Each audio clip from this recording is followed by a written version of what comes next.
Good evening, everyone, and welcome to the November 8th meeting of the Select Board. If I could have a roll call for attendance. Daniel, 334 Old Concord Turnpike. You see a black truck going on the road for plow and sand. George Bailey, Chestnut Drive. Jim Sakosha, 21 James Henry Drive. And Andrew Knapp, Lindsay Point Road. If everyone could please stand and join me for the Pledge of Allegiance. I pledge allegiance to the flag of the United States of America and to the republic for which it stands, one nation, under God, indivisible, with liberty and justice for all.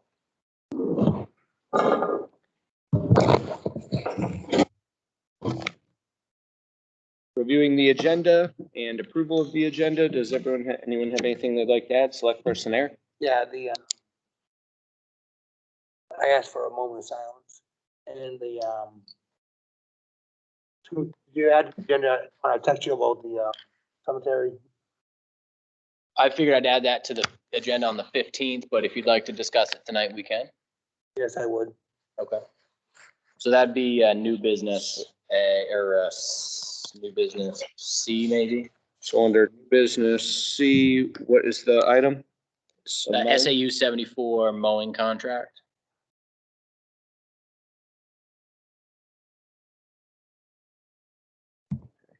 And the moment of silence, Dan, that you were requesting. Is Richard Dickey K. Over paint varnish. Route 9. Passed away Friday. Yep.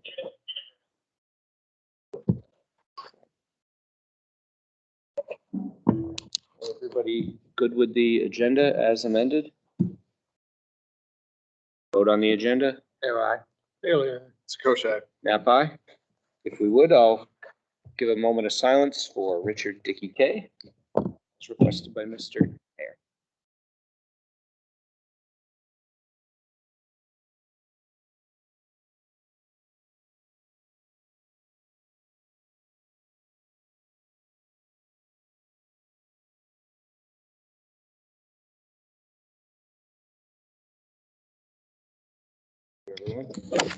Our condolences to his family. I know, as Mr. Harris stated, he's had a lot of impact in and around town and worked with a lot of folks around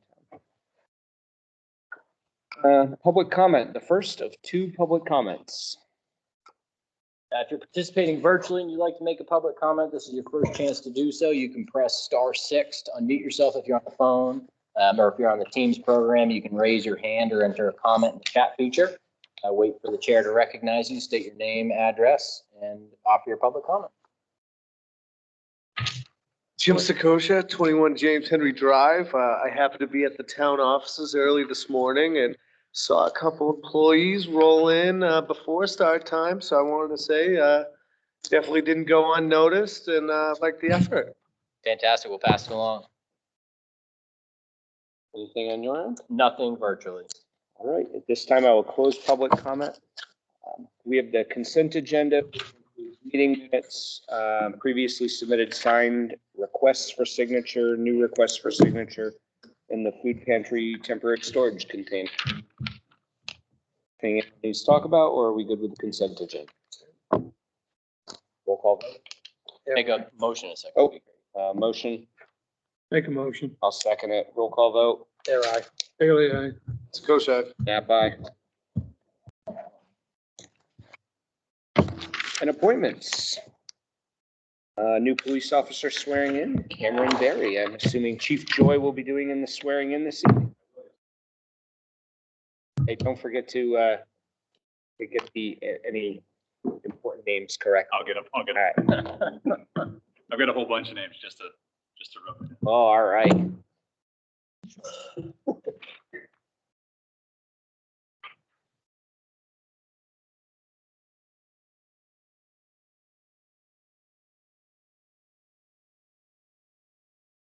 Thank you, gentlemen. Tonight, we're here to swear in Officer Cameron Berry. Cameron is joined by his mother, Jessica Dragon, stepfather, Jason Dragon, sister, Hannah Berry, his wife, Brandy McKay Berry, and his father-in-law, Mike McKay Sr. Brandon, Cameron, if you come on. So Officer Barry graduated Keene High in 2017. That makes me feel old, so I can't imagine how it makes some of you all feel. He went into the Marine Corps directly out of high school, served in the Corps from 2017 till July of this year. He was in communications, no prior law enforcement experience. So Officer Barry will be going to the academy in January, starting January 3rd. Until that time, he'll be starting his FTO program with us and finalizing it afterwards. So we'll do this and hopefully get through it like we did the last time. Raise your right hand. I, Cameron Barry. Do solemnly and sincerely swear. Do solemnly and sincerely swear. Affirm that I will faithfully and impartially discharge and perform all the duties incumbent upon me as a police officer for the town of Barrington, New Hampshire. According to the best of my abilities. Agreeable to the rules and regulations of this Constitution. And the laws of the state of New Hampshire. This I do. Under the pains and penalties of perjury. If you would join us, please, ma'am. And Officer Barry will be formally pinned by his wife. Hopefully we get that.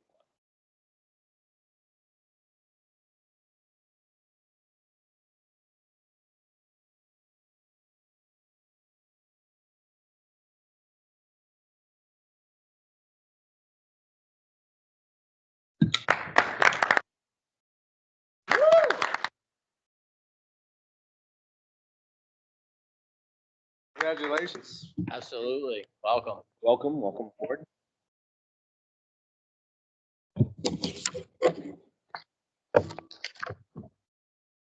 Next on the docket is Highway and Dams 2022 budget presentation. Lucky man, because I left my budget book on the counter as I drove out tonight. Just say yes.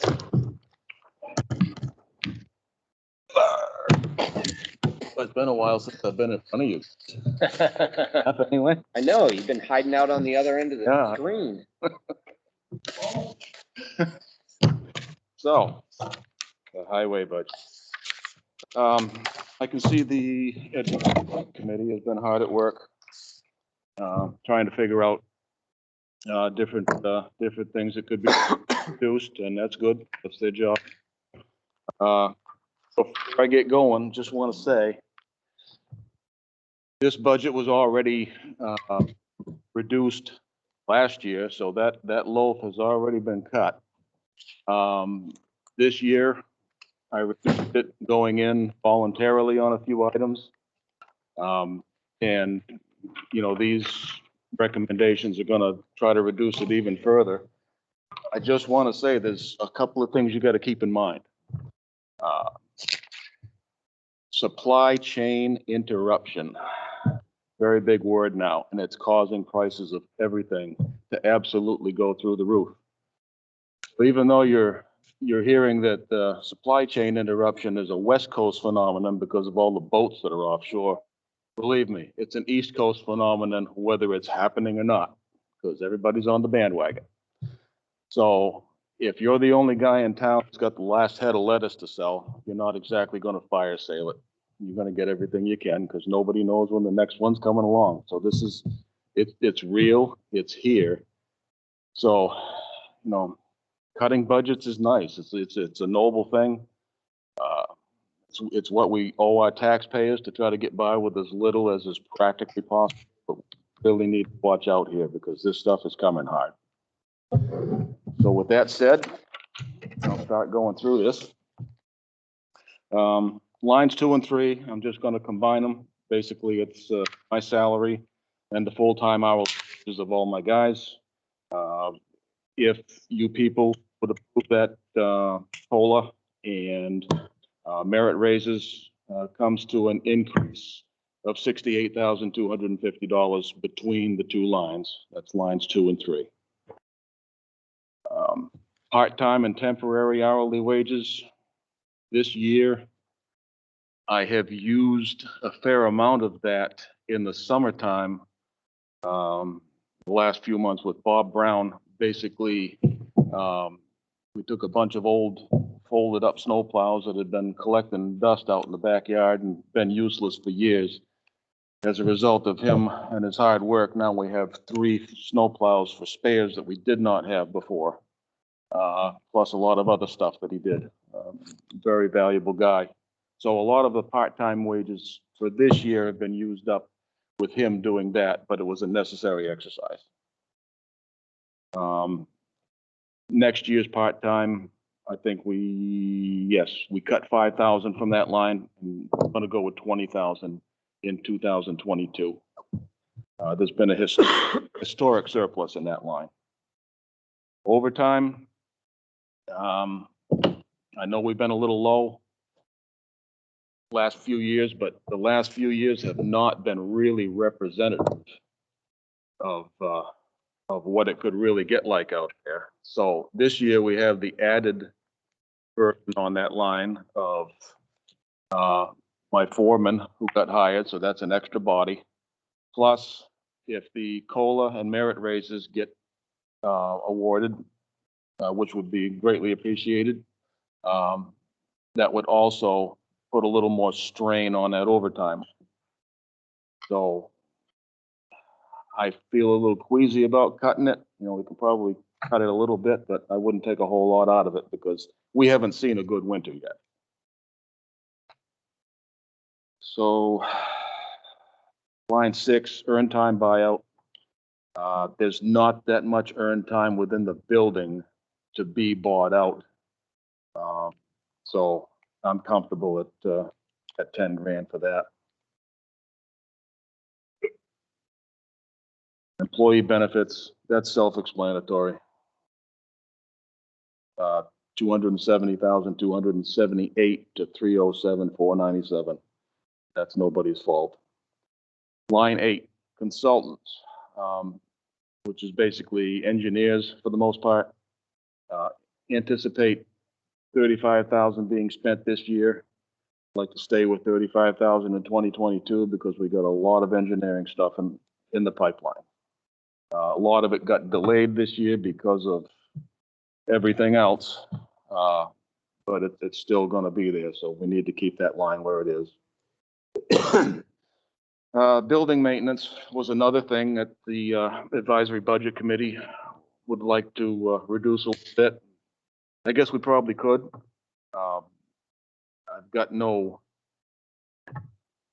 planned big building maintenance projects. We have to put basically a system on the roof of that highway building to keep people from getting killed when the roof sheds its snow. I'm surprised nothing has happened already, because when that roof lets go and it's right in front of where the doors are, it could literally kill somebody. So I've got Jim Toll working on a setup to try to hold that snow back and let it melt off slowly rather than come down all in a heap. That'll take a little bit of money. Hello. I done metal roofs and stuff, and it's crazy what you get for them stops and stuff. Yeah. Different thing there is really astronomical, different things and stuff. There's a couple ways of doing stuff. They're very pricey. Yeah. Yeah, I'm sure. You'll be shocked when you get the estimate. Oh, I'm sure I will. But there's been so many instances where somebody has just walked past this spot when 10 tons of snow came crashing down 2 seconds later. And I don't know why nobody's gotten it. Really, it scares me. So. Hold on a second. Select person, I don't know which one was up first. I missed. It was up. Select person Sakosha, then select person there. Or Bailey. All about preventative maintenance. Is there any way that we can get a roof rake and make this part of a task for somebody? Stories in that area. A good part of the time when this happens, it's while the storm is in progress. Okay. And I mean, we'd have to put somebody up in the bucket of a loader with that roof rake. That doesn't work. Scary all the way around. Okay. Select person Bailey. Thank you. Do you have signage? No, You have signage on the wall that has No. to step back from, probably should. would you consider that? Yep, absolutely. Good. Thank you. So is this, I just a question of my own. Is this the roof, to the garage where the office is? Yes. There is a cricket over the garage, over the Right. man door into the garage. Everything else is just wide open. Which is one of those areas that it may be worth looking at, more than a cricket, so to speak, in that regard. Yeah. Heat trace? No, typically, which do's you have, it's more of a, what's that? More of a gutter. No, it's not, gutter is not gonna stop it when it comes off, it'll just tear the gutter off with it when it goes. Is that I'm trying to think if that's a metal or That's a- shingle roof, it is a metal roof. Yeah. Typically what you do is you put, like, you, almost like a, Reverse gable valve. well, you can do it with a reverse gable, but it's, like, almost like a trellis, but it's got a hard roof on it, so when it comes off, it hits and it slows the momentum of it down, and it won't, and it's fixed in there, so it won't tear it off the building either. But Something that I've done on my camp up north, which we have the same problem, we don't want a ton of snow, 2 feet coming down on the deck, is on the metal roofs, they make little plastic diverters. You get your pitch and get where you're at, and then they'll do a layout, and it's literally like a caulking gun, and you stick them down, and it keeps the snow there, and it lets it slowly melt instead of going through fastening or fabbing up a metal rail system. Yep. Might be some easier avenues, but sorry to get off track. Yeah, I mean, I'd be open to anything at this point. The first outfit that Mr. Toll had sent over to look at it, they said it was beyond their field of expertise, so I just talked to him today. He's gonna look further and see if he can find somebody else to come over and offer up some suggestions, but, they do a mounting grid that will run along that face, and typically what happens is they have rails, they have tube rails. But the problem is that just splits the snow when it comes off. I've actually done a very similar project on a much, much larger roof. And what you end up doing is you put a mesh grating in there, which will actually retain the snow and hold it back. Yep. As long as it'll meet from a structural end, and then it'll just melt out. Right. Then you can do the gutter, as Mr. Mantrick was talking about. Right. But I've done an exact system like that. I actually was deposed for it because of, before we had the system in place, we ended up having a driver that got taken out. Yeah. By the snow coming off like that. yeah. I honestly cannot believe we've gotten this far with that building the way it is and nothing's happened. Oh, amen. I'll take a look. I might even have something that I can send over to you for it. I'll get in touch with you about the stuff that we use. Okay. Sorry to slow down the Open to conversation. all options. So between that, we've got some salt shed repair, the gutters, it's just basically gutters on the salt shed, which are trashed. That might come out of this year's budget. Don't know if we can get it done in time. And then just normal maintenance issues next year. Beyond that, surplus going to outfitting the back shop. So that line ought to stay at 25,000. Equipment rental, ongoing. We kept the excavator a month longer this year. Rented a vibratory roll for Province Road. We've started really putting the stone to that road when it muds up. I think that'll pay dividends in the spring. Problem is when you start grading that stone around, it pops up. Residents don't like driving over it, so we had to pound it down with a vibratory. It was just a one-day deal. Incidental, if we end up doing anything at the bottom of Oak Hill Road where it meets Route 9, we'll probably need a hydraulic hammer to rent because that's all ledge down through there if we decide to do the drainage. So that's going to be a hard go. We'll need a hammer. Line 11, communications, no change there. It's basically cell phones. Line 12, advertising. Newspaper advertising is so expensive now, we don't really do any of it. We're just keeping 250 in there as a placeholder in case we need it, but we don't look for it. Line 13, conferences and training. That's underspent because not a lot of live stuff going on as far as the training is concerned. Everything's been virtual or non-existent.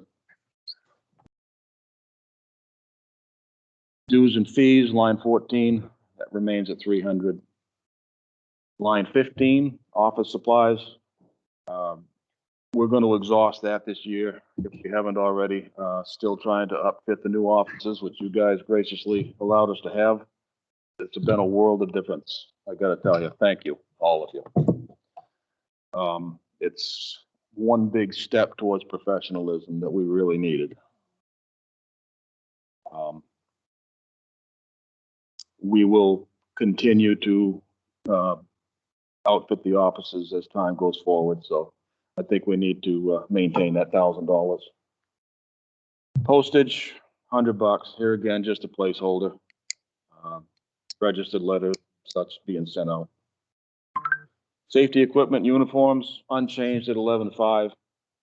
There's a few employees that don't wish to use the uniforms, but they are being overshadowed by newer hires that appreciate the value of them. So I would like to keep 11.5 there for the uniforms. And that also covers vests, jackets, boot allowance, things of that nature. Line 18. Hold on one second, Mark. Select personnel. So, we still wearing uniforms and Yeah.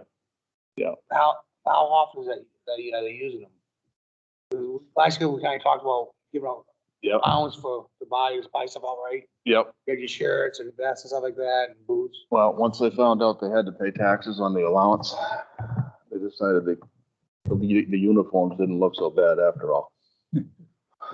Why do you have to pay taxes on that? It's Because it's considered a fringe benefit. so that the whole complexion changed for them once they found out they'd be liable for the taxes on it. So then they decided, well, okay, we'll stick with the uniforms. There's still one or two that don't wear them, but the majority of them do. I'll be honest, I'm surprised by that because the tax is not really that substantial. No. And not only is the tax not that substantial, typically the cut and fit of uniforms is less than spectacular. Yeah. I have this same service at work and so few of my people actually use it. Yeah. I'm looking at moving away from it. You wouldn't want them making your prom uniform for you, but I mean, I wear them every day. From my standpoint, I'd hate to see it go away because I'm not real good at washing my own clothes. But there's been a few of them that weren't using them that have latched onto it, and the newer guys have embraced it. So I think it's probably a good thing to keep. Thank you, I'm all set.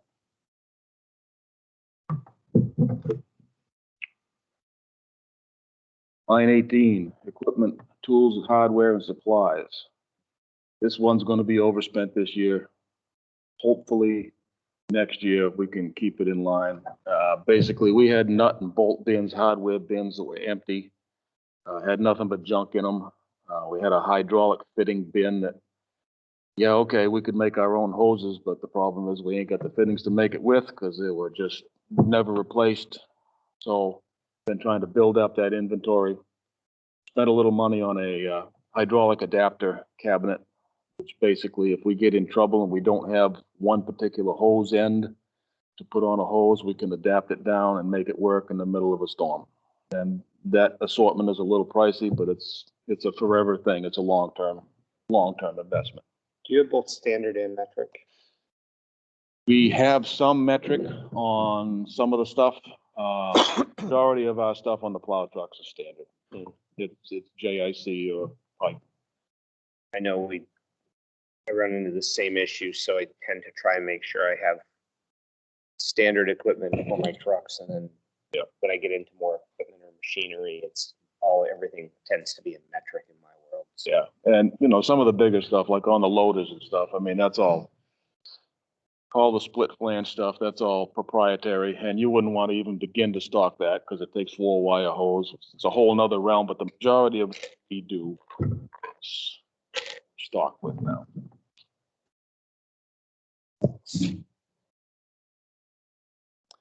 Line 19, layouts and reestablishments, that's basically engineers. So this line was consolidated into consultants last year in the 2021 budget. Line 20, road maintenance, contracts, mowing, trees.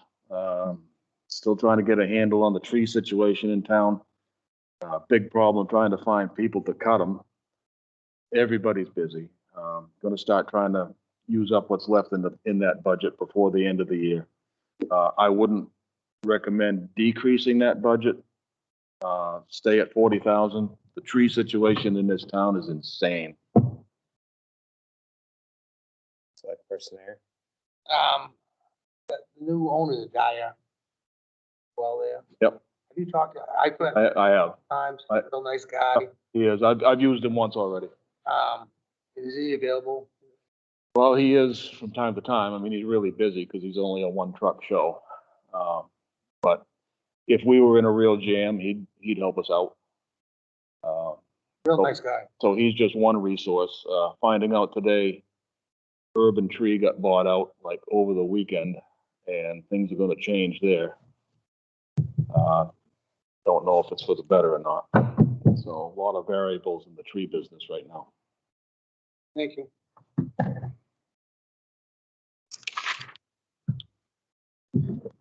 My favorite, line 21, vehicle maintenance. So we've gone from a complete bloodbath in this line the last 2 years down to, we'll be lucky to hit 50,000 for the end of this year.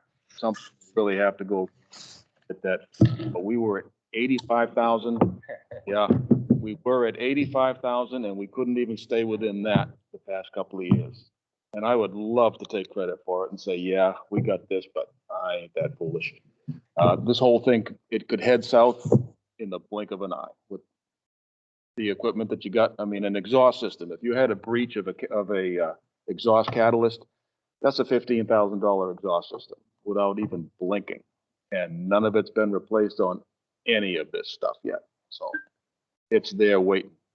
I would really hate to see this line cut. I think I took 5,000 out of it. We can drop it to 80,000. I would not go below that. Plus the price of parts are going through the roof. Price of oil's going through the roof. Line 22, paved roads. So this is kind of a moving target. More roads we redo, the need for patching decreases. We're trying to look at a cold pour crack sealing process that we can do ourselves in-house. I'm having a hard time hooking up with the guy. We were all set to do it once and he got COVID and kind of haven't heard from him since. So, but we, going forward, especially working with the engineers, we're going to be doing more maintenance other than paving on a lot of these roads. So if you want to take a few thousand out of that line, we can, but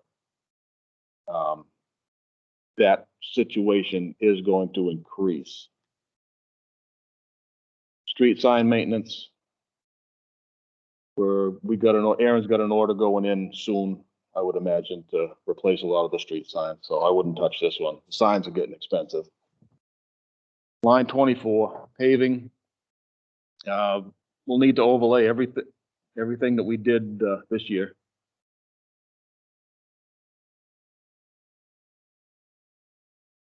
Yes, that's underfunded. We look at it as if what we got, all the rest we need to protect. Yep. That'll be gone just on overlay. Oh, yeah. And then, Trying to be polite. so we need to. Yeah. All the work we did on the sub base and stuff. Yep. We need to protect that. Right. That's my personal feelings of. Yeah. We need more money in that line, but for an article, but how are we gonna get the rest of it? Add to that line. I like to pay attention to it. Yeah. I can, without even thinking, I can come up with close to $1 million in paving that we can do really at the drop of a hat. And that list is in your binder. Right. It's 900 and some odd. So, To your point, Select Person Air, so what the select board has done the last 2 years, which worked well, is use the transportation fee capital reserve. That's an account that the select board hadn't used since it was created about 6 years. We add about $60,000 a year to that account. And we had a balance of 350, maybe just over 400 when we first started using it. So we used a chunk of that this year.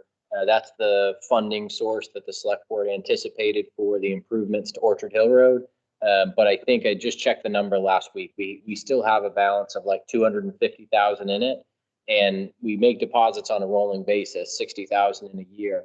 So I think for, like Mark had mentioned, with the plan to do some more preventative maintenance on the roads using that paved roads line, the 600,000 we have there, and then, really however much of that 250 the select board feel comfortable using. You remember through the paving season this year, we came back and increased it a couple of times because we were getting a good deal. We're getting a lot of stuff done.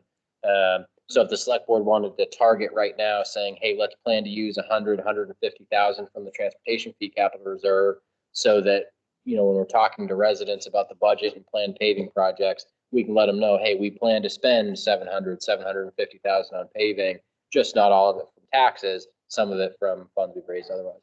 But I would also like to point out the 160,000 that was reserved for Orchard Hill, we didn't use this year, so.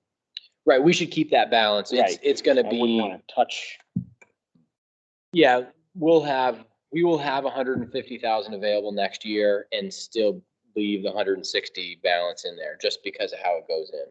Yeah, my only concern is 160 this year might be 200 next year. It's a very valid point. Select Person Air.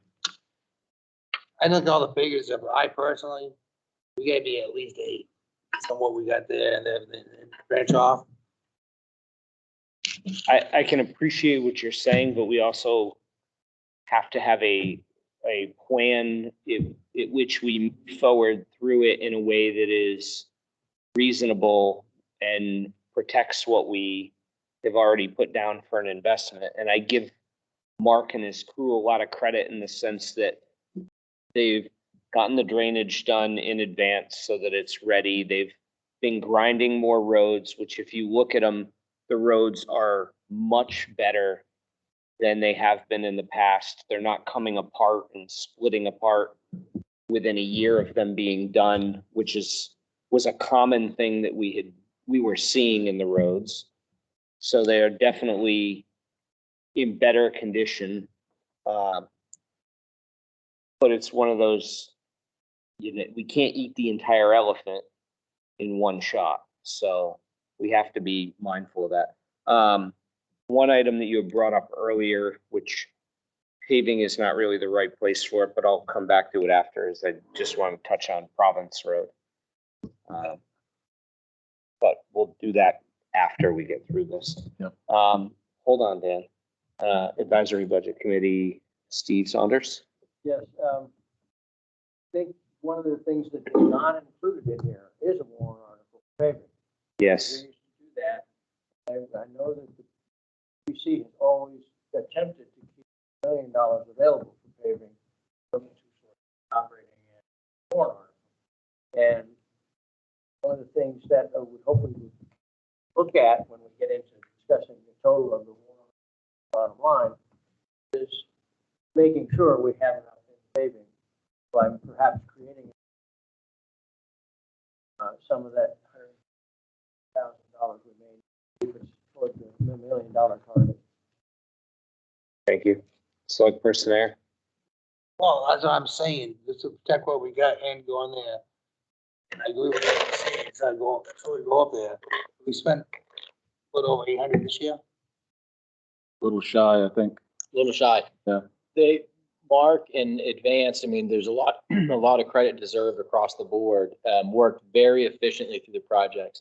The amount of actual work we got done for the price that we paid is absolutely remarkable.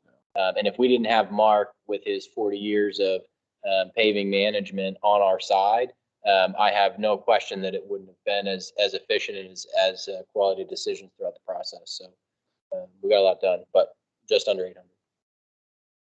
But you realize all the hard work they've done. We're saving on the plowing.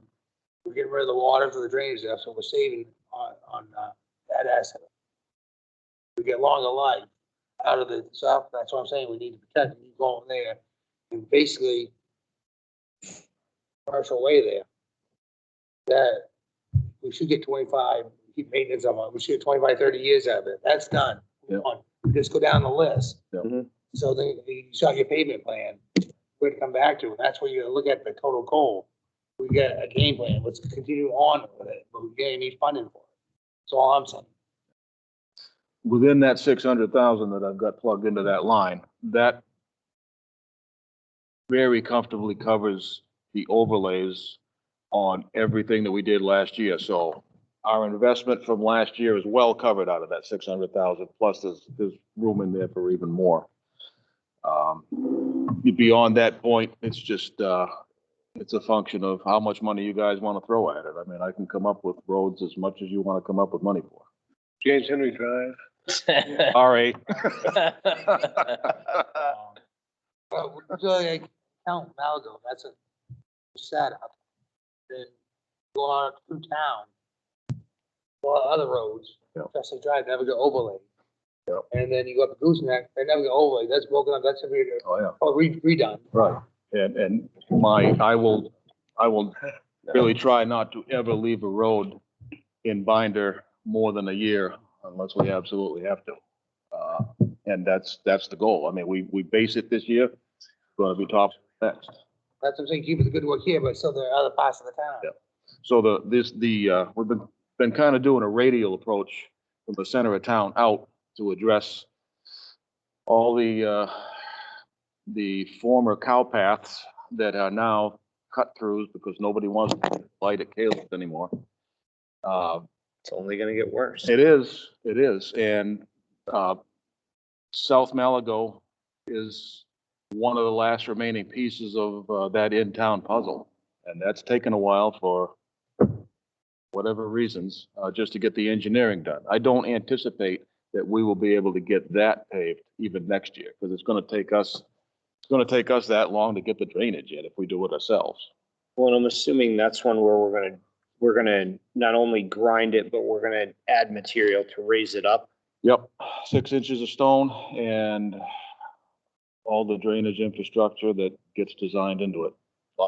Which ultimately is the right thing to do, because it will help shed the water and drain that road. Yeah, I mean, that place is dead flat in the middle of it. Select person. How many you make on Go Pass is up? I made observation on Gate Road, even on Beauty Hill Road. And what the grinders down, you literally see that when I started cutting it, Oh, you yeah, could see where the Go Path was and it Yep. went off, there's no shoulders. Yeah. So you improved it. Yeah. It's amazing. You look, plain as day, like, there's your Go Path. yep. The full depth reclamation that we've been doing, as Andy was saying before, it's gone a long ways towards big bang for the buck. And it's expensive, when you figure what that per square yard costs you for that section of road to do it, it's a big ticket, but I am absolutely convinced that it's the only way to fly. I don't view it as expensive, because when you look at the fact that we were overlaying some stuff or going back and relaying it again less than 5 years later. Yeah. That's not expensive when you start adding the cost to adding all that material into it otherwise. So. Right. It creates such a better road because we're managing the water on the road and off the road. Exactly. And it means your winter maintenance is better. You don't end up with the icy spots and the buildup of material on the road. It saves us. It not only saves us money doing it, but it saves us money all season long as you maintain it. Yep. Yeah, a lot of these roads they're set right down in the water. And, you put that 6 inches of stone in there, plus all the fluff from the previous asphalt. I mean, it gets you up out of the water real good, and that stone that you pump into it just adds to your sub base. There's no question it's the way to go. Which as you were talking about stone, I was having a conversation over a road very similar to Province Road this past weekend, but not in Barrington. And they were actually saying they're laying in the wintertime when they, rather than laying sand down on it or a white material, they're actually putting stone. I think they're talking 1/4 inch. Yep. 1/4 and 1/2 inch stone down on it. Yep. Rather than sand for wintertime. And then in the spring, they're just grading the stone back on and, as you say, vibrating it right down into the base, which they said is actually helping firm up their swampy sponge. That's being practiced in a lot of places at this point, really. Yep. Yeah, but how many tons of material has already been wasted? Well, I wouldn't say it's been wasted on. We talking about the one that connects over to Madbury? Yes. Yeah, you need elevation to get up out of the water there to begin with. Right. You're still not too high. Believe me. No, I know, but how much are we gonna keep putting in and Well, keep sinking, you know? It's just like, until it stops moving, I get it. This spring will be a real telltale on that road. We put a lot of stone into that thing. And right now, that thing is so hard, you almost can't even grade it. We haven't had to grade that road once all summer long. That's how hard it is. And that's a road that historically you get a couple of heavy rainstorms and it's just a mush hole. Yep. Way across it. So I'm feeling pretty good about it. I'm anxious for spring to see what that does. Go ahead, Dan. Yes, Barrington uses stone a lot and stuff, but it is expensive and stuff. All their dirt roads, but I'm not bad mouthing Brock's, but the 3/4, they'll make it, does not meet any spec. It's very silty and stuff. Over the years, it made a big sponge. Yep. That's all it did. And stuff. It's good. You get this thin. You cannot put it thick. No. It's just horrible. It's not structural. Right. Okay. Yay. Let's keep this train rolling along. Moving on. Line 25, materials and supplies. This line is probably overspent. Probably should increase that to 9,000. Just because everything is so expensive. Gravel roads, line 26. This line was combined with gravel road upgrades in the last budget. So line 27, gravel road upgrades. This one can come and go. And here we get back to Newt Road, Province Road. Rather than just throwing all kinds of gravel at it, we're throwing higher quality and bonier gravel at these roads whenever we're doing anything to them. I'm basically going with the bonier stuff that we can stand. Case in point, we redid Durgan's Hill up off of Back Canaan. That road technically should have washed right out completely 3 times this year. Never moved. And it's because we've been pumping the stone to it. And yeah, it's a little ugly to drive up. And it's slow but sure is getting pounded in. But that road has not moved. Are you going upwards of like 2.5 inch stone? If the holes are deep enough, I'll put 3 inch in there. If it's just trying to lay it across the flat, the big thing too, we're building up the crown. Right. So what we're doing is we're taking our chute spreader and going right down the center of the road occasionally and just put the stone right down the center, let it tumble down, find its own little place. And it's working. It's working. So you could probably cut this line. But if you had any kind of like a Mother's Day flood or something where everything is washed out, well, that line is history, just as it stands right now. So it's up to you. I mean, have we been using less material? Yes, we have. Yes, we have. So if we want to cut that one, I guess you could take a little out of it. Winter contractors, line 26. We reduced this one by 33,000 last year. I thought I was hiring a 1-ton truck with a plow and sander. That kind of went away. If it's a very severe winter, we may come close to expending this line. Here again, the past few winters have been unrepresentative of what it can really be like. Even though I promised everybody a couple of weeks ago it wasn't going to snow again. Yeah, I thought we were looking at at 550, I know, Mowing, because we're not getting that many, big storms. I know. All right. Yeah. Just want to make sure I heard it right. There's a chance that this one could go over. I wouldn't touch that one. Winter equipment, parts and supplies, just put in a cutting edge order and a spreader chain order today that's gonna probably suck up most of what's left. I would stick with 25,000 with that. Line 30, sand and salt. Salt went up 43%, as we've discussed before. As much as we have tried for the last 3 winters since I've been here to get away from the sand, I think out of self-defense this year, we're going to have to go back to it and mix it a little bit, just to stretch it out, because I'm not only concerned about the price, I'm concerned about the availability. I think it's sooner or later, we're not gonna be able to get it. So we're gonna have to do everything we can to save it. Are you looking at sharp material when you talk sand, like stuff that's not silty so that at least it sticks onto the road a little bit better? Yeah. Both person air. Basically, 3,000 ton, at 67 ton, that's $201,000. That's the salt. So you're adding about 3,000 now? Tons a year? Maybe, give or take, I'm not sure. But basically, you're gonna have to cut it because Yeah. there's not enough money there. Yeah. Then two, conservation is willing to help you out Yep. with it. So the alpha something about people need to slow down, relax, and don't expect black pavement during a storm. Yeah, if we could get everybody to drive like it was snowing out, we wouldn't have to use half of what we use, but just don't work. Well, Should we get a bonus plan from Knights out of it then, you know? Yeah. Well, through social media and stuff, they're willing to back you Yep. 110%. Yeah, I mean, do we use, especially around the lake, I mean, I hear the complaints about the high sodium in that lake every year, and do we use too much salt around that lake? Yeah, we do. I don't know any other way to keep the people out of the ditches.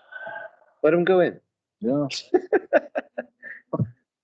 Easy for you to say. You're not Yeah. running again. You're You not don't, getting you calls. don't get ripped up on Facebook after the storm. Hey, I'll be right there supporting you. Like, there is no reason for people to drive the way that they do. Yeah, I agree, and I have no problem cutting back, but you're gonna hear some pushback.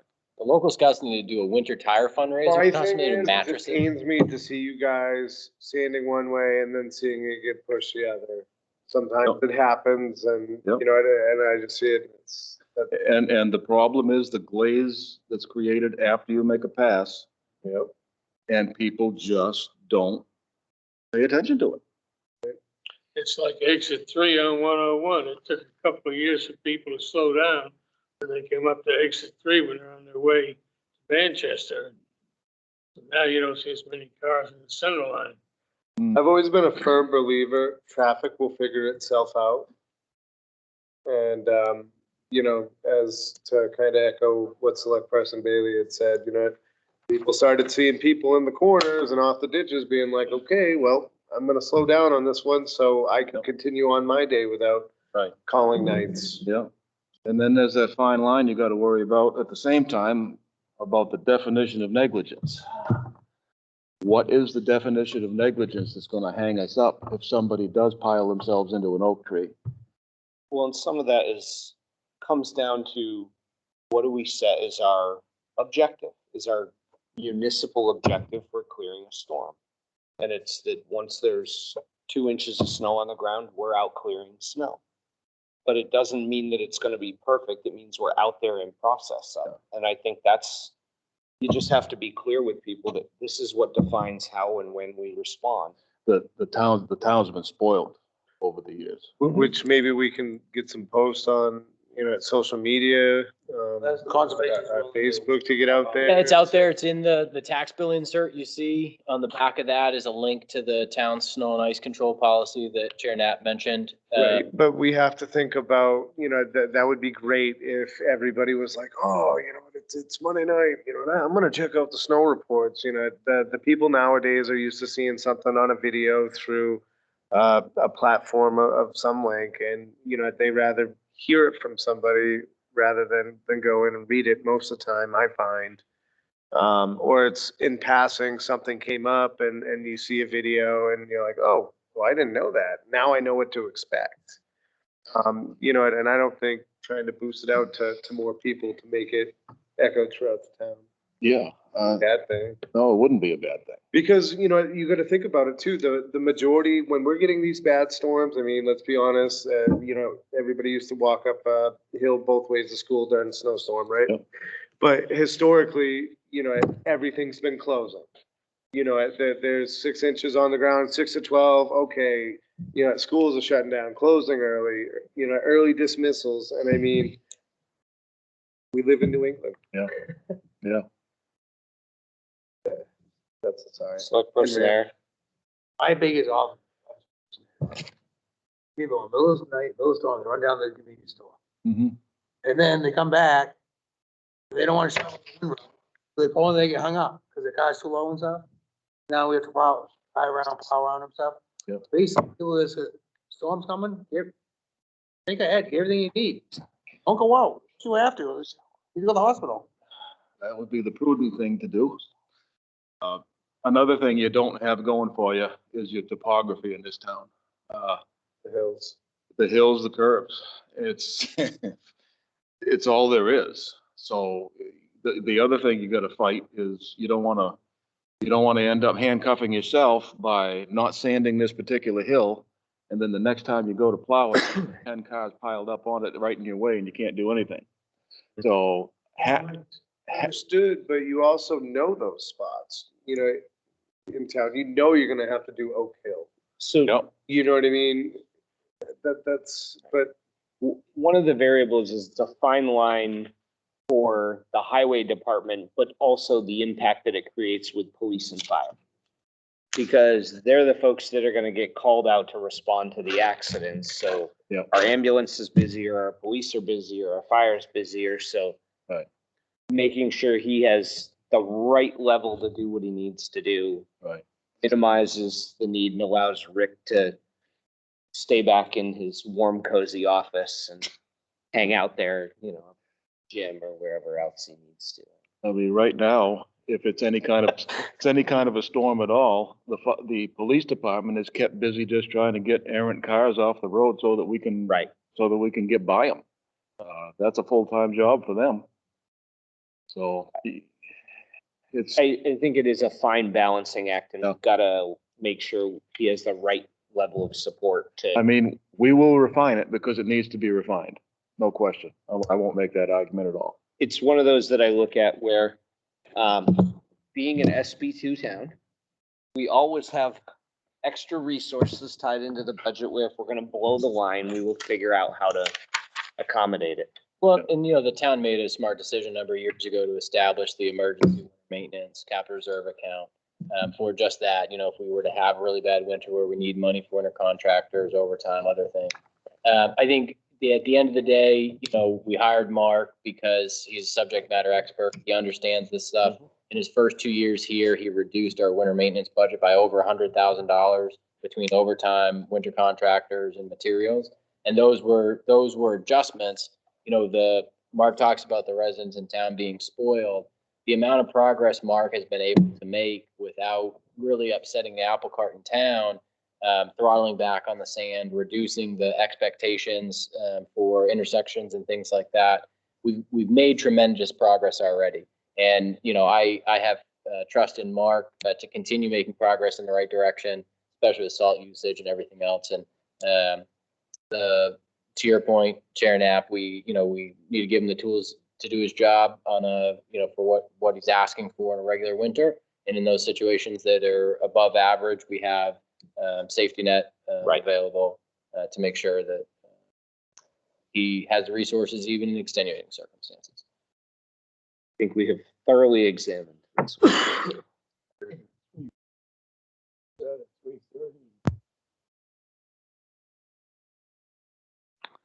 Line 31, bridges, rails, culverts,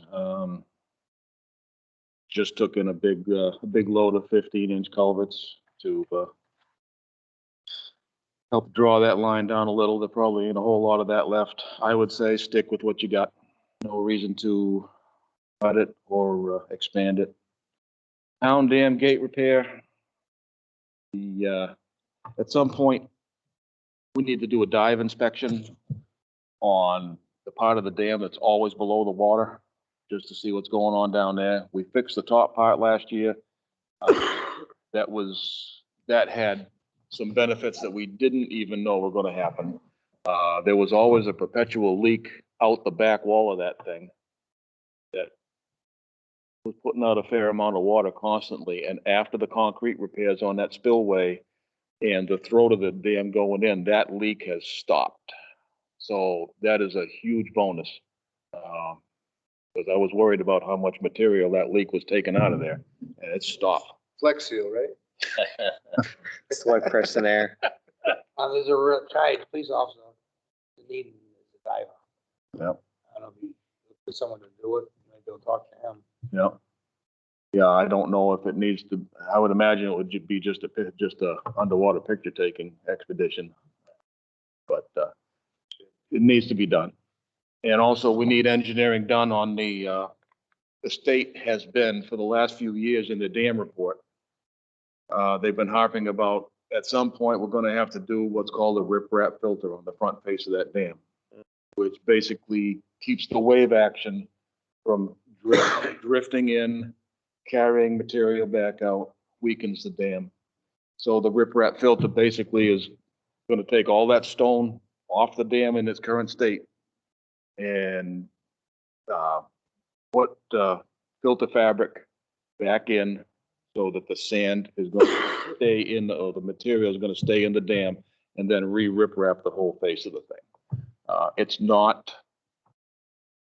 DES isn't saying that you absolutely have to do this like right now, but it's coming. They're not forgetting about it with each dam report. They're saying you're going to have to think about this. So I guess the question that I have out of it, and I'm trying to think back to how that was done when it was turned over. Is that an area where if we completed the dive inspection, show that the dam is in good shape?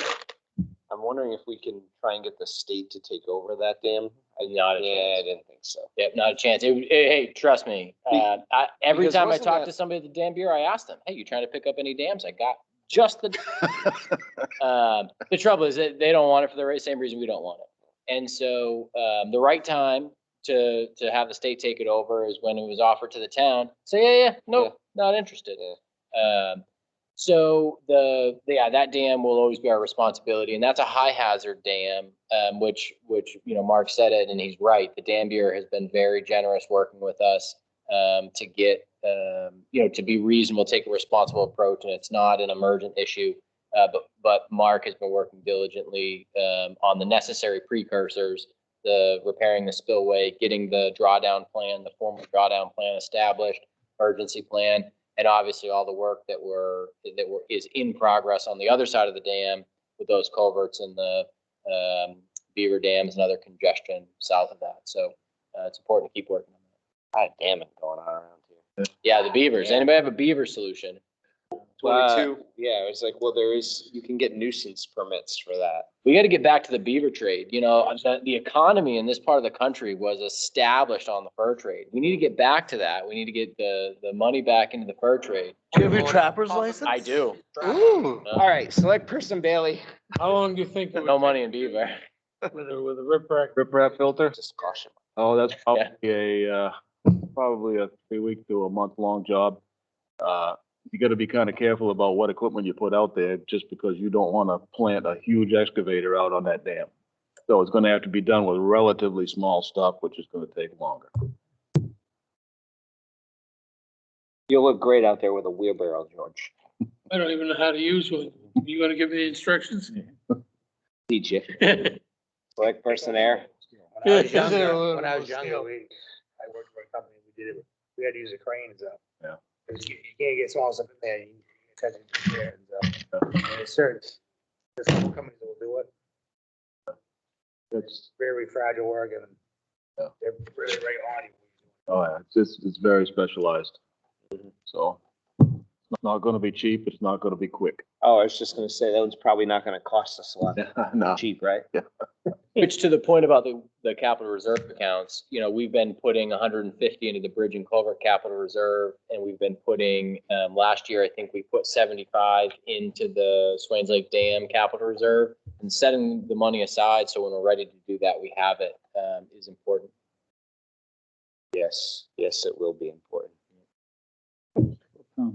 We wouldn't want to ruin all that added tax value that's been thrust in from those folks let that go living to around waste. the lake. Can't let that go to, we could drain it. Hey, So Connor mentioned the fact that it's a high hazard dam. Just want to refine that definition. It's high hazard because of the potential inundation area. It's not because the dam has got a fault. right, That's an excellent clarification. Yep. The impact. downstream. So, probably keep that line at, 10,500 for 2022. And then line 33, which is the end, is town dam registration fee. That is what it is. $2,300. Any other questions? You're expensive. No. So, Anything from the ABC? I'm still not certain what we settle on. Any of the explanation. Ready to move on. Okay, select person there.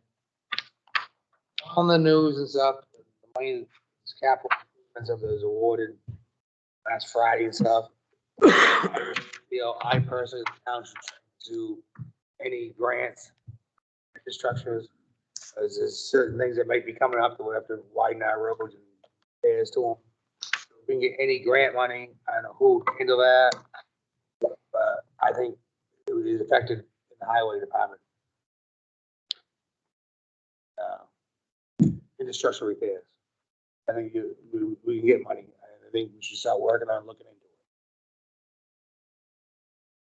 Anything else from any other members of the board?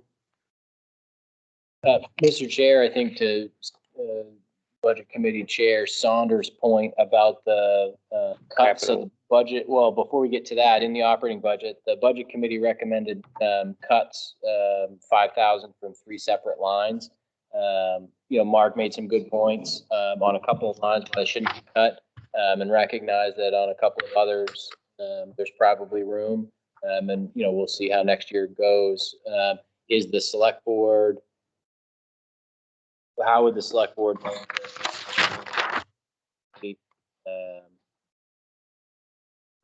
I'm amenable to, Mark, my general consensus is Mark, as you said, made some good points on leaving the overtime line alone based on his concern for,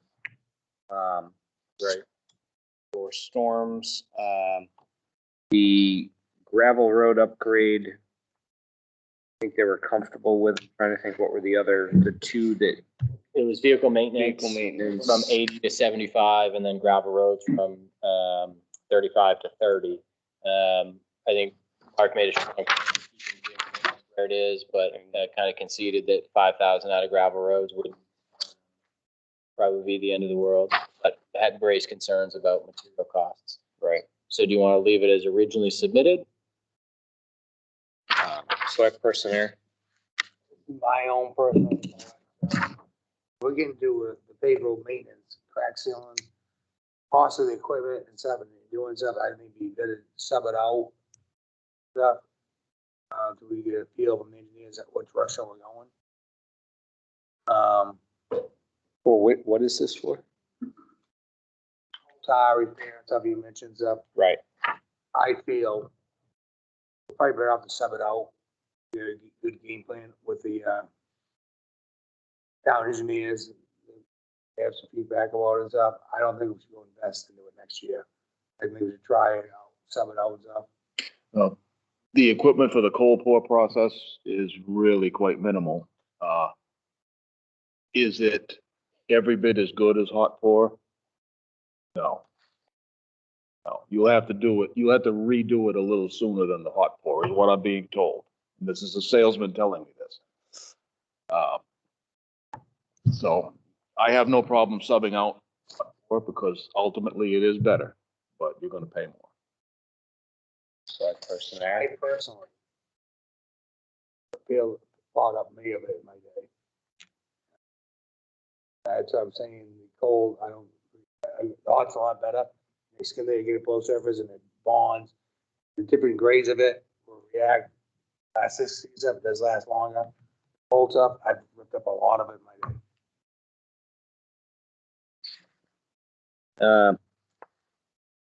So how does everyone, select person Bailey? I would just like to leave it the way it is. That's my personal opinion. A lot of time, he spent a lot of time on doing this budget.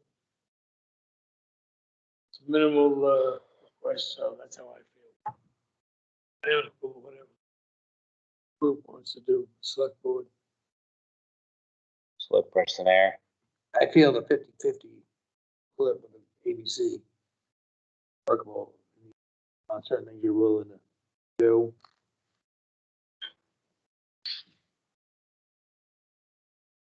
Fifty split.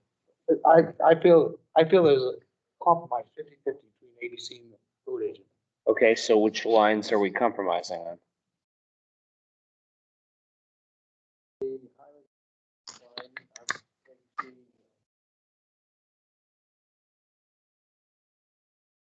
Okay.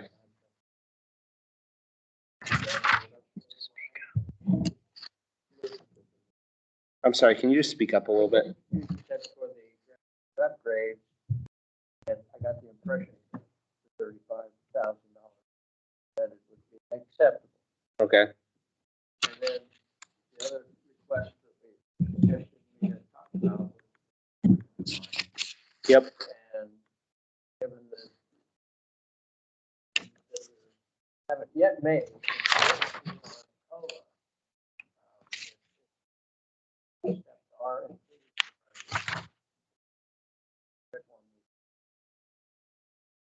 Step are not part of that, then.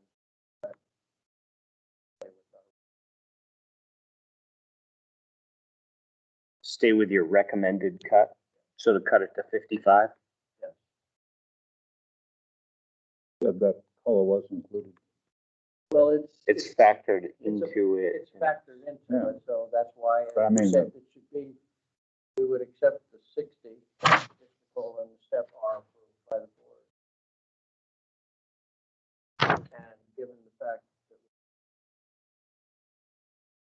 that I could split the difference on that one, that I can go either. On the overtime? Bear in mind, we haven't had a real good winter in a while. That's agreed, but I would build it. Yeah. Unexpected expenses.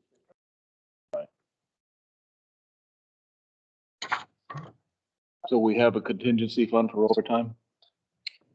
Well, no, we have the capital reserve for emergency winter maintenance that would be available to cover any winter maintenance over expenditure, whether it's materials, wages, contractors, otherwise. All right. I think part of the point Mr. Saunders was making is generally, unless it's a really bad winter, generally there's going to be available surplus from other places in the budget. So $7.3 million budget, we generally run about a 3% surplus because we can't spend $1 more than what we have appropriated.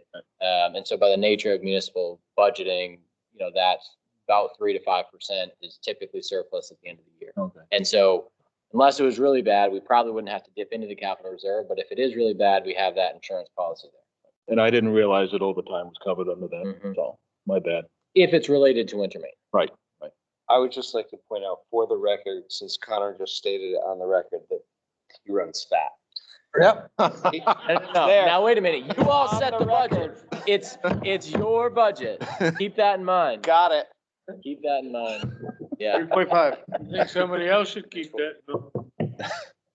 All right, so is everybody good with the agreed upon if we trim OT to 55, knowing that if we need to, we make it up, and the gravel roads, I think was the other one, were the two that, The 35. yes. Can you, and if need be. Yeah. The select board will be here to support you, because I won't be sitting. Yeah. That point. And you'll find one. But- Raise it. But no, you darn right I will. I'll be calling you up first thing. I'm not in favor of it. Okay, select person's good.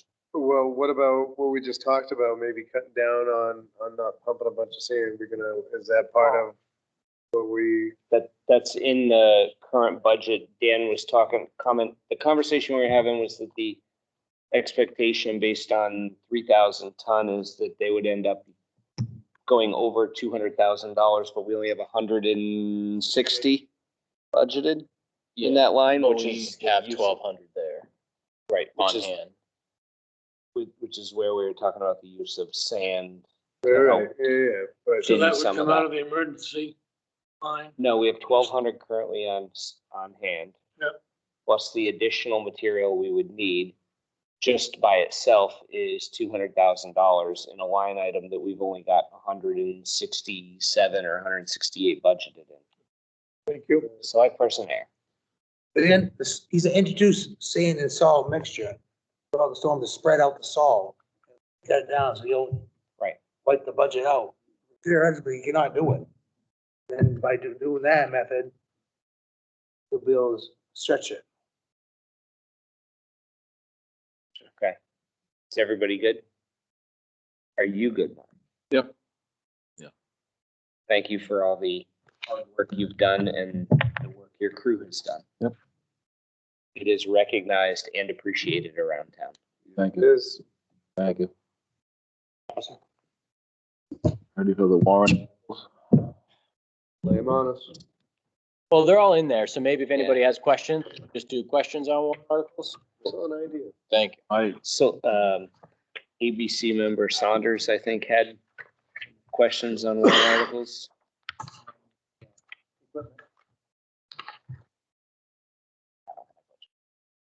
Down on the long-term plan, Mm-hmm. and that grader, when it's due, will not have adequate funding to replace it. Correct. So what we're asking, and I don't know, if we can possibly have analysis done of what our options are. Enable us to say, how much do we think we'll need, and what the probability of what we'll need. That, at that point, Well, the, the ABC is at a point where if the conclusion is new grader will be needed at that point in time, we would want to increase the amount of the warrant now going forward for the next 2 years in order to be able to fund it when it's time. That's where the ABC is, but there are potential options that we need to look at other options. Have to do a new grader or not. Well, I believe that grader was used when we got it. Wasn't even a. It was used twice when we got it. Slightly past gently worn. Yeah. I knew the previous owner. Select person there. Theoretically, I personally, we don't have enough demand for a grader to spend $300,000 on. It'd be cheaper, sub it out or rent it for a month, whatever, line up there and stuff. If you can get away with it, you get it. But it's nice to have. It's too expensive piece of equipment to sit around. If Mhm. there's any way that we could sub it out or rent in a certain time frame. And two, I personally, most pavers during mud season, the graders are sitting before they go out. So there are, pavers do have graders available. My concern with that is we've only got really one, maybe two graders within driving distance of Barrington. One of them's in Madbury, and that one could be going away because that boy's thinking about going to Florida for the winter, or for good. Another one is, you know, SUR Construction in Rochester, but they only have just a single grader and a lot of their own work. It could be roaded here. The other options are really situations where they'd have to be low bedded in for a day or two, which would add to the cost.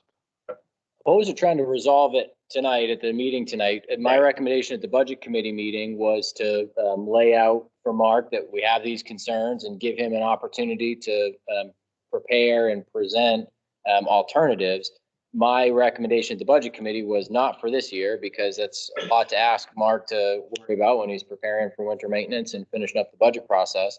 But for, by next year's budget process to have alternatives other than just buying a grader new, to include renting, subcontracting, or buying used or buying new and subbing out to other communities. There's a lot to consider. I don't think we need to resolve it tonight. I don't think it's fair to Mark to try to resolve it tonight. Let him do his homework and present options to the board for next year's budget process. Agreed, select person A. Yeah, but we gotta understand, well, next year, you might come to a point, what's the drive, they're gonna break the camel's back, how much more money that one have? Yeah. Like this pocket, usually it breaks down, you say right now, you gotta go to the boards and listen, we just can't put any more money into this. Yeah, and since I've been here, we haven't put that much into it other than basically blades and tires that Rick put on it before I got here. What's going to happen with that thing? It's going to suffer a catastrophic carnage, and you ain't going to be able to find parts to fix it, or they're going to be so expensive that it's worth more than what the grader itself is actually worth. At that point, you got a decision to make. If we're going to buy a $300,000 grader, I think we need to be putting it out there that it's available for rent with operator to any of these other communities around here within driving distance. It's the only way you're going to get the money back. So we'll work on options. What's the recommendation to raise this to? We're not recommending anything right now. Thank you. Any other items that we need to discuss? Another thing on the equipment capital reserve, that downtown area, there's some sidewalks in the town's future, maybe not this year, probably not 5 years from now, but at some point, we're going to be responsible for cleaning up walkways. That's very expensive. It is. So we're going to be, at that time, looking at some kind of a sidewalk plowing utensil that, we got to start putting money away from that now. I just don't want to wait till we get here and then all of a sudden it's like, oh, we need a sidewalk plow. So it's another thing you got to figure. So the point of my conversation is I basically put 150,000 in that line for capital reserve. Again, just to be polite, it needs to be a lot more than that. I'll be honest, I had one of those sidewalk plows, and if anybody's been through a town with them, they're a disaster. Yeah. They're terrible to maintain. They do a really crappy job, and they leave you with a less than spectacular sidewalk. Yeah. I mean, to me, the best sidewalk plow that we could think of would be just a Bobcat. Yep, I agree. You could put a 52-inch broom in front of it. Yeah, Better results. The Bobcat would be versatile at other places other than just a snowstorm. I wouldn't even room on it because all you do is mound the snow down. You're Even better off I can't think of the name, but the block behind, Different the stand snow. behinds. Too wet here. Bobcat makes one, Toro makes one, you get different attachments for it. Yeah. But then again, we put somebody out in the elements, so. select person air. City of Dover has ones of their own they use for the cemetery and their sidewalks. They have a couple subs that they sub it out to, and the police department has one, what Mr. Scotia's talking about. I have three skid steers, rubber triangles up. And there are very handy stuff and more suitable, and the attachments and stuff. Do a lot with them. You know, It is a much more versatile and useful piece of equipment. Absolutely. I would advise whoever the board is at the time to keep that in mind, because I can tell you the sidewalk plows are I know worthless. about them. I had one Yeah, they're- right here in town and I got rid of it because it was that useless. they're bad. So, yeah, I, deep in my heart, I mean, that fund needs to be beefed up for the equipment going forward. Okay.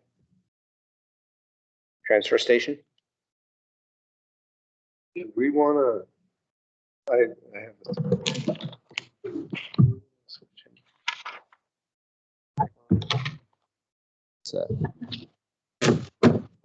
No. No. Erin has a presentation. She's back at the office with all of her notes. Thank you, Mark. All right, thank you. Thank you, Mark. Good evening. Dan wants to buy. Good evening. Just got it. Let me know if you need help sharing the presentation. I'm gonna get it.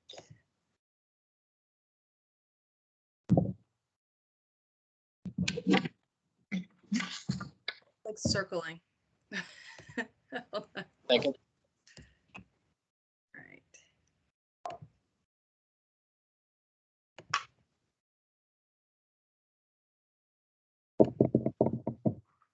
Can you see anything? Yes, we got can. it all. Go ahead. All right, so obviously this is a transfer station and recycling center budget presentation by myself, Erin Paradise. For those who don't know me, I am the transfer station administrator and the highway support assistant. The 2022 proposed budget shows an increase of $6,339, an overall 2% increase from 2021. This increase is from the part-time hourly wage line, the benefit line for the lead transfer station attendant, and 3 other lines within the transfer station budget: monitoring wells, operating supplies, and contracts. So I basically just touched upon the lines that there was an increase by 10%. Again, there's only a few of them. This is the transfer station employee benefit lines, and this reflects a full year of our lead transfer station position. So there's a difference of 8,157 for next year. The next line is the transfer station monitoring wells. And this line is for our the testing of the wells around the capped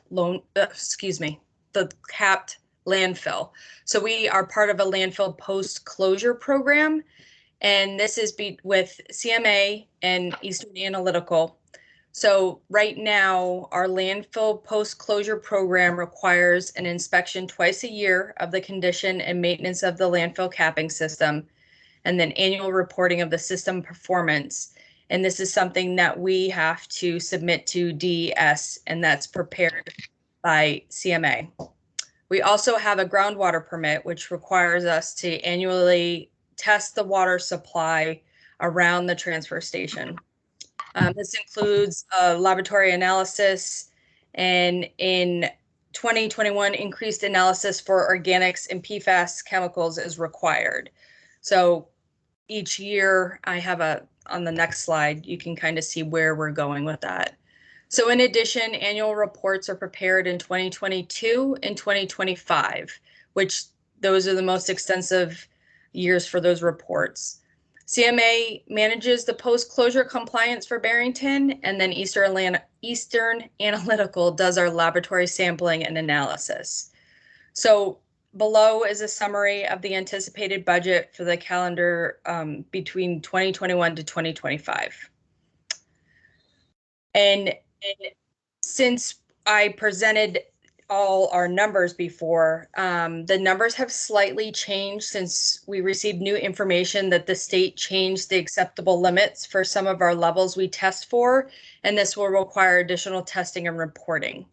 So what the difference is for this line is I originally had it for 500, but would like to fund it to 2,700 for a total of 7,200. Now it looks like there's a huge change, but what I would like to do is out of the previous line on the budget, which is the landfill monitoring, and that's 432101 4342. I'd like to reduce that line to 2,300. So taking 1,200 out of that line and then putting it into monitoring wells, so just shifting that. So again, it would just be bumping up the increase to 1,500 and then 1,200 coming from that other line. Does that make sense? Why would, just out of curiosity, why are we concerned about reducing the monitoring line?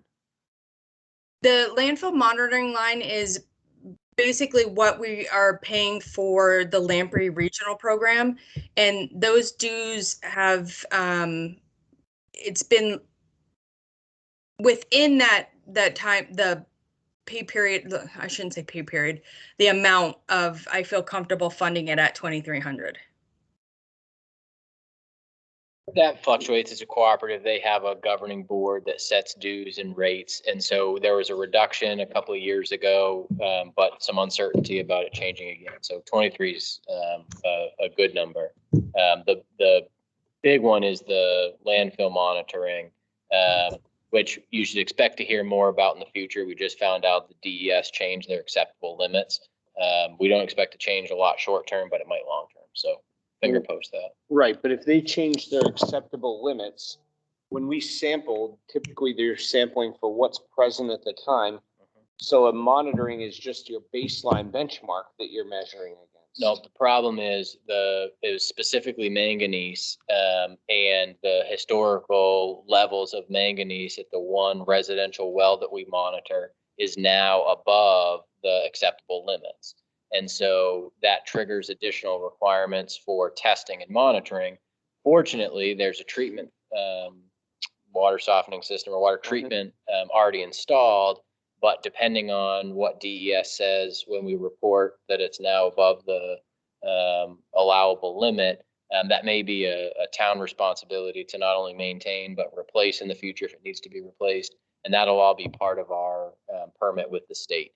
So, right, I'm guessing we would end up at that point owning responsibility for the maintenance of that system. likely, but not definite now. We'll keep you posted. Right. But the extra money right now is for the short-term requirements of the additional testing and verifying and preparing the reports to the state now that we have a level that's above the acceptable limit. Okay.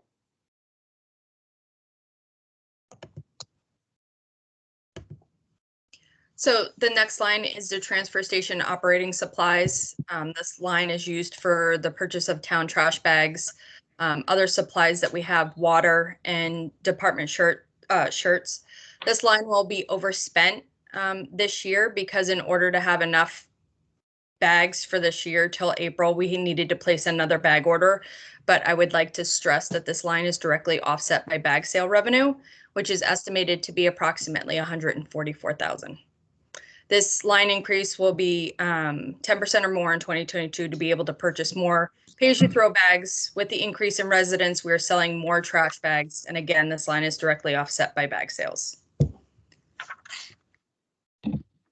So today, the transfer station has brought in $195,000. This includes electronics, trash bag sales, tires, bulk, metal, and recycling.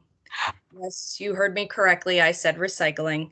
For the past 4 months, the town of Barrington has been getting a check for their recyclables. This is the town's share of the value, and this is great news for now. It means that the commodity values are higher than our processing and transportation charges. So just a couple things that we've done around the transfer station. If you have not visited, we installed a new sliding gate. So this was huge to widen the entrance, and then we were able to pave, which will help with this drainage and make for a smoother transition into the facility, meaning no more potholes. It will also make plowing easier since we've widened the entrance and kind of taken out that weird angle if you had gone there before when the old gate was there. So again, just some of the stuff that we've done, the issuance of new transfer station stickers. To date, we've issued over 2,856 stickers to town residents. We've also installed a book and textile recycling bins. The book bins were so popular, we had to add another one. So this is a great way to promote waste reduction, which will help offset, I'm hoping, some of our MSW tonnage, getting people to, you know, find other outlets for their waste. So books are collected at either sold, donated, or various charities. And I thought this was interesting. For those ones that they're not able to use, it's turned into pulp and is made to use for house insulation and paper products. And we also have a textile recycling bin. All accessories, clothing, and shoes are acceptable. It's just the items need to be dried and contain no odor or mold. There is no cost to the town for these. Some of the things that we're in the process of, we're adding more signage. Knowledge is power, and you know, we feel that the signs will offer more information for residents. I'm looking to get an A-frame sign, which will be double-sided, so you can see it from both sides. You know, you can see there's 4 lanes at the transfer station, but you know, we'll have it so it's, you know, we'll show the what our most common contaminants are and what we can do to reduce those, and you know, just flattening your cardboard and just fun stuff that we can have for the public to be involved. So again, it's just reiterating, are you recycling right? You know, I think residents have done a great job, and you know, that's contributed to us being able to get money for our recyclables, because people are being conscious of what they're doing. And that comes with a lot of credit to the transfer station attendants as well, who, you know, really are upholding things and, you know, just really engaging with residents and, you know, giving them the do's and don'ts. Again, when in doubt, throw it out. So here I just have, for those viewing at home, important information for our holiday recycling guide. This is, this year, we're not accepting any wrapping paper, tissue paper, gift bags. So, you know, we're encouraging people to get creative with what they're doing with their wrapping paper, and, you know, either reusing it or, you know, whatnot. And then our holiday schedule. Am I going too fast? Does anybody have any questions? Nope. Great Going. pace. Okay, so again, it's just what we're trying to promote is reducing waste and having residents rethink what they're purchasing. You know, we need to do better as a whole on reducing our tonnage for waste. But again, you know, it starts small with just changing the way you're purchasing things, avoid you know, some of the packaging. And if we can't recycle it in our area, then don't buy it. Again, if you want grown-ups to recycle, just tell their kids the importance of recycling and they'll be all over it. That's the end. Thank you. ABC. Yes, thank you, Aaron. That was very good, and your suggested change is something that we feel is justified. Gave us the rationale. ABC has a core issue that we'd like to. The committee that's been working on pricing and costs with the transfer station. Doing a good job, but they start from an assumption that the town will cover 50% of their budget, and the other 50% is covered with fees and other structures. ABC feels that we need to look at that ratio, because when we get to the end of this budget cycle, I think we're going to see a shortfall for several reasons. Target, reserves, and also for covering warrant articles that we covered. And one of the things I think we'll need to consider at that point is asking transfer station fee structure to be changed to cover more of their costs. Now, we're not recommending that right now but we think it needs to be looked at, and we'll probably coming to the board. I saw your commentary on the bag structure and the cost of bags, proposing that it should be increased. That's one. Are you select person there? Personally, I do not use transfer stations, and then I was hoping that the advisory committee would have more forethought. My personal observation, I stopped down there a couple times, looked at it, doesn't flow right at all. When you pull up the thing, I feel you need more circular, get a flow better and more efficient stuff. And it's gonna cost some money for improvements. Set the dumpsters up there, get rid of that metal tank, put it over the circle, drive by and put it in. And are we gonna start getting money for that recycles? That was brought up by a couple of stuff. And then even conservation's looking into same principle that Ann mentioned earlier about that. I don't know if they're gonna get on it, but it does not flow right to me. And it's not, I think there'd be some improvements on there and I could be more efficient. I'm not mentioning staff, I'm talking about the layout. Yep.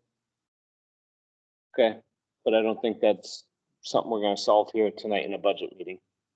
Well, the metal, that would get income from that. Right, I believe Aaron pointed out that we are getting money for recycling. I don't know if the metal was That's part of that, but. The transfer station committee also has addressed that. We're having a little trouble with the metals.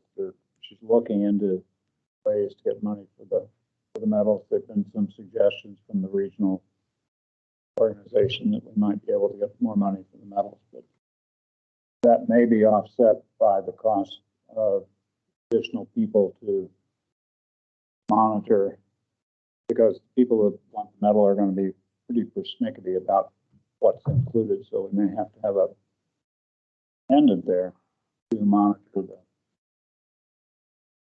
what gets put into those things. So it may offset the cost, or the advantage may be offset by the cost of an additional person.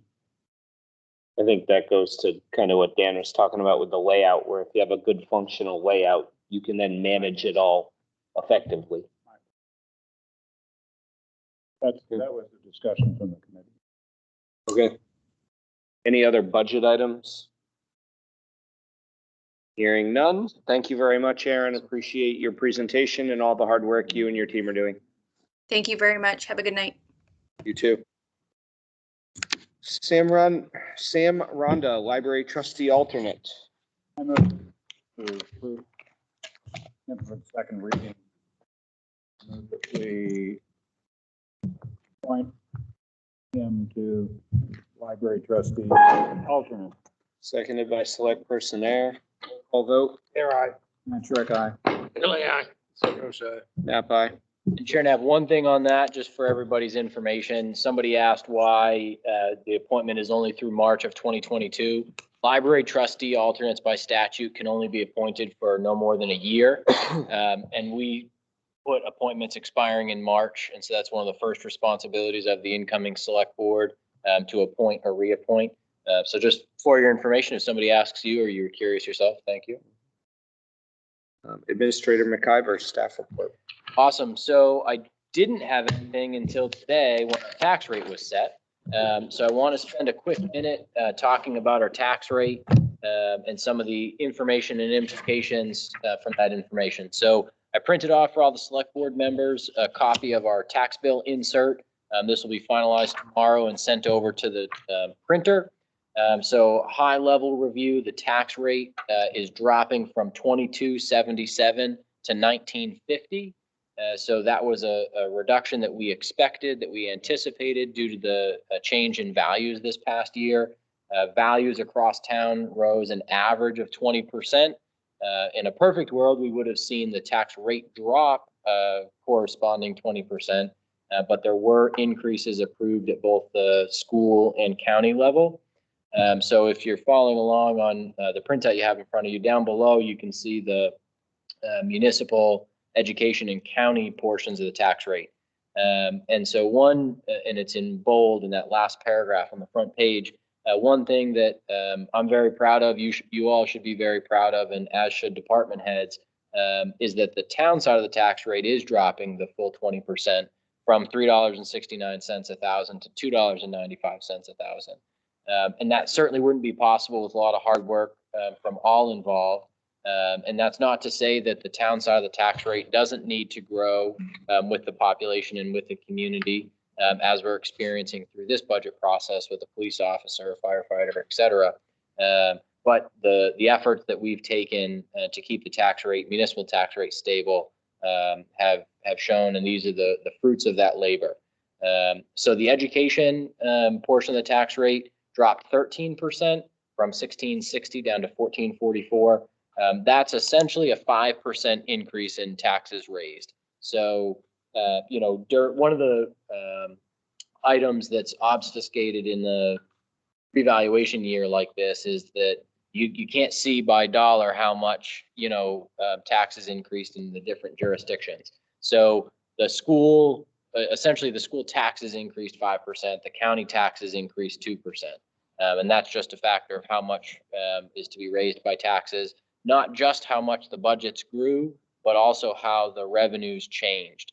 So I know the school had a reduction in revenue, a partial reduction in revenue that contributed to the increase up to 5% because their approved budget increase wasn't 5%. The pie chart in there, the breakdown of the tax rate, I think the most important point of comparison for that pie chart is that in 2013, the municipal portion of the tax rate represented 20% of the overall tax rate. And here, 8 short years later, the municipal portion represents 15% of the tax rate. And I think a lot of that is the town and town's employees doing more with less. We're finding efficient ways to offer the services that we have to offer, and introducing operational efficiencies where we can. There's obviously a limit to that, which is why we don't take it lightly when we come to you in the community asking for additional staffing. It really is because we need it. So in 2021, 11% of the tax rate goes to the county, 15% to the town, and 74% to the school. So there's information about the statistical update, the revaluation in there. There's more information online. You all have seen that. There's information on where to find your property record card. On the back, it allows folks to understand if they look at their property record card and they see something they don't agree with, what steps they can take, who they can talk to.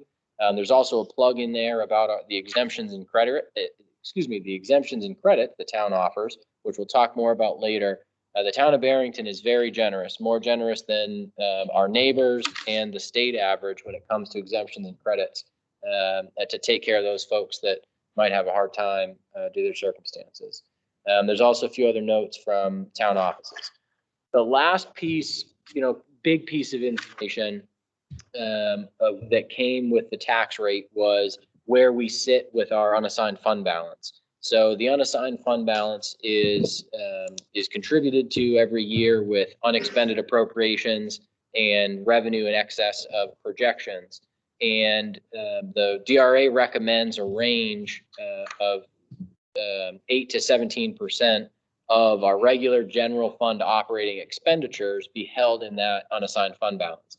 So that regular general fund operating expenditures is established, is finalized, if you will, during tax rate setting.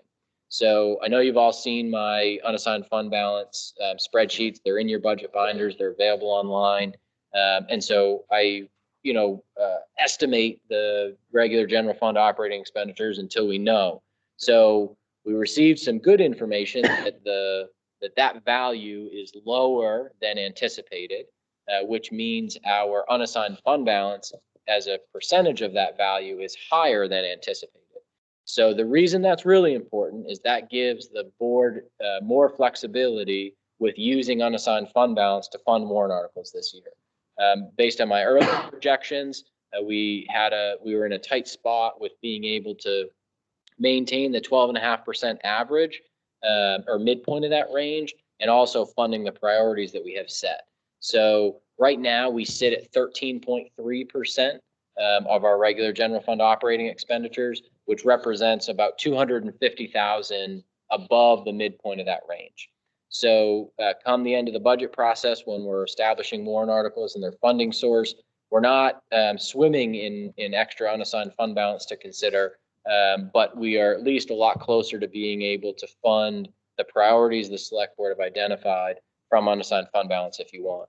Circling back to the paving conversation, in addition to using the transportation fee capital reserve, this gives us flexibility to reintroduce the $100,000 warrant article from fund balance if we wanted to, once we get a closer look at those numbers. So tax bills will go out on November 16th.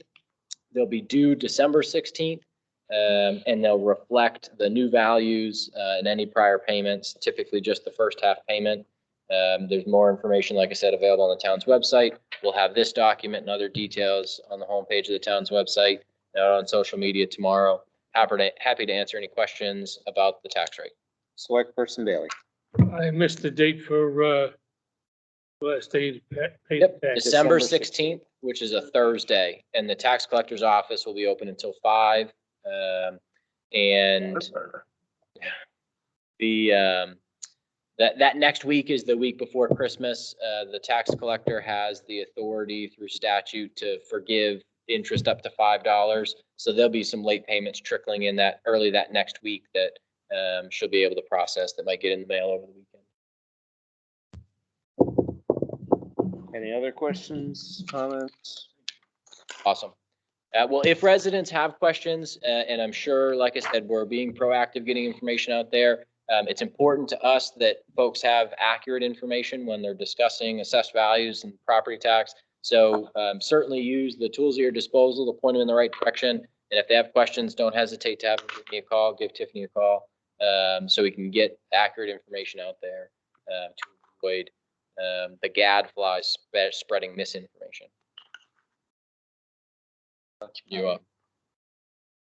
25-cent word for the day. It's a good one. It perfectly describes the cesspool, which is community Facebook pages when they get like into the mud, just gadflies stirring up the pot. Yep. Municipal Officer Administrator Cottle.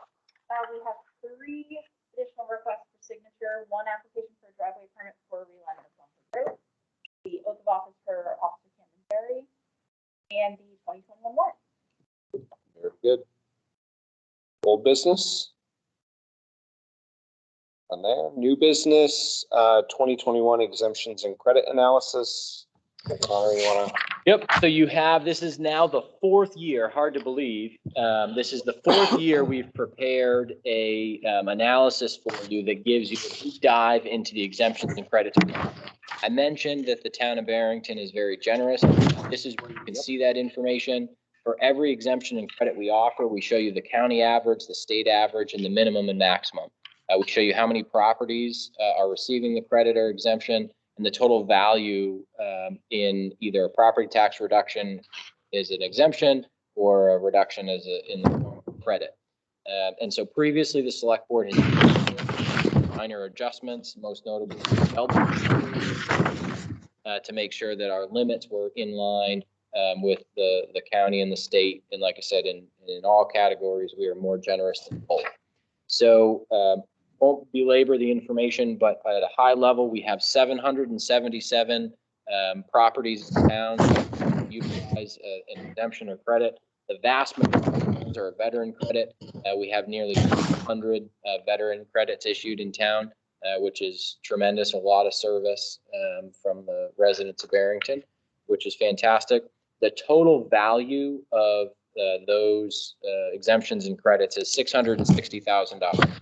So that is taxes raised. So the warrant that you're signing is for 20, and I forget, like $20 million, right? So that's property taxes to be raised. With all of the exemptions and credits that we have, we essentially need to raise an additional $660,000 because that's what we're either exempting or have a credit for. So just to give you a matter of perspective, it's not a tremendous amount, but it goes a long way for those individuals eligible. So the only action item that I want to discuss as it relates to the budget process and moving forward to the town meeting. 2 years ago, the select board started a process at the bequest of select person Bailey to increase the service connected total disability credit.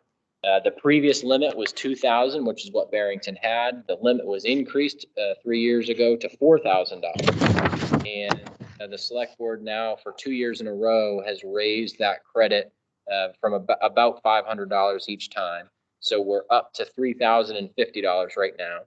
County average is 1,942. The state average is 1,757. And we currently have 38 of those credits issued for a total value of 115,000. So is the select board interested in introducing or sponsoring a warrant article this year to further change the service connected total disability credit value? Select person Bailey. Thank you very much. As everybody knows, I'll say it again, I'm a recipient of both of those veterans. Last year, there was an agreement made on both items to lower them at a particular time, in which we agreed that we would cover them again this year. I don't know how the board feels about it, but this is just a reminder. I'm not here to dig a hole to have anybody get in it. Just as a reminder, we lowered it last year from the original petition warrant article. So, thank you. Select person there. I respect all these, especially people disabled and stuff, but we're pretty generous in the state, county and stuff.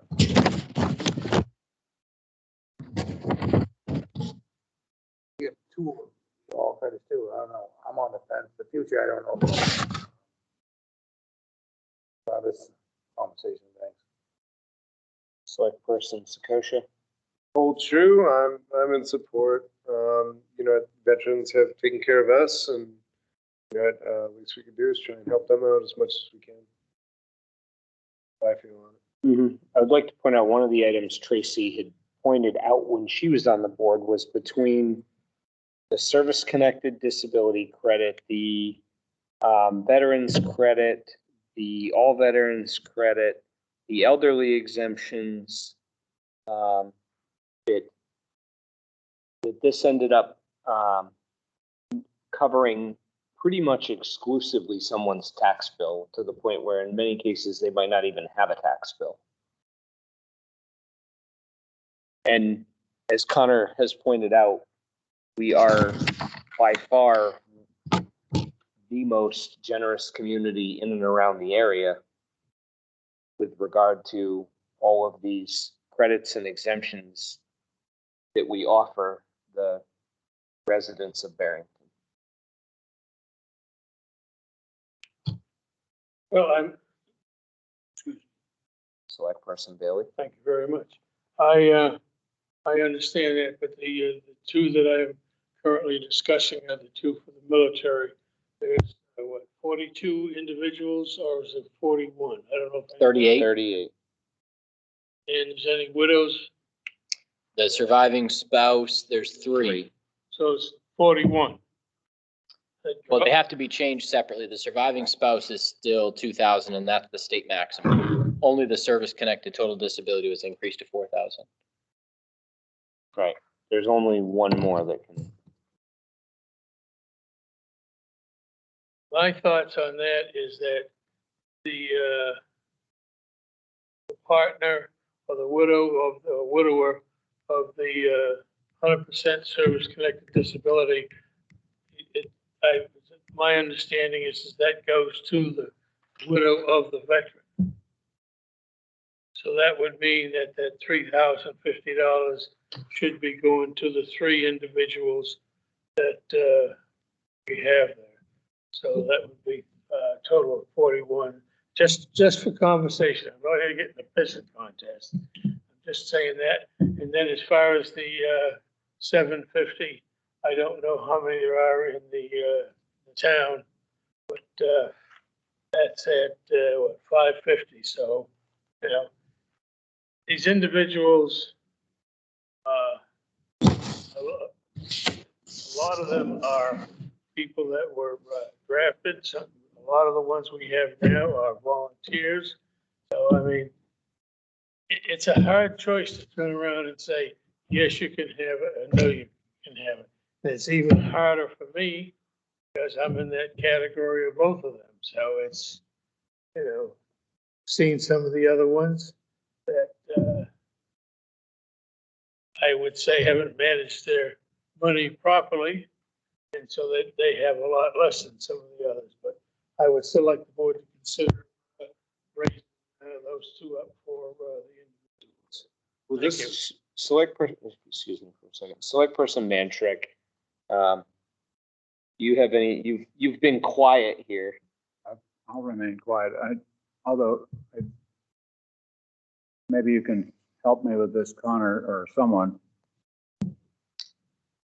I believe George is saying that the surviving spouse should get the $3,050 or whatever we choose, but the state says they can only get $2,000, which is what we currently offer. Am I reading that correctly? So yeah, you're reading it correctly. And I can certainly go back and reread. And so I will do that. But the state sets the requirements for the eligibility for exemptions and credits. We can set limits allowed by the state. And so the service-connected total disability credit is available for an individual who has service-connected total disability while they're living. I know of a specific instance where we had a spouse pass away and they no longer have the credit. So it sounded like Select Person Bailey was under the impression that the service-connected total disability goes with a widow, and that's not my understanding of what's allowed under the statute. The surviving spouse is in. I'll brush up specifically to see if there's additional allowance, but would be the surviving spouse of somebody who died in the line of duty. It's a completely separate credit than the service-connected total disability credit. So for somebody to be eligible for both, I think the widow, the surviving spouse, would have to have also served and been service-connected, have a service-connected total disability. I think that's the only situation that somebody would be eligible for both the surviving spouse and service-connected total disability credit. So they're different.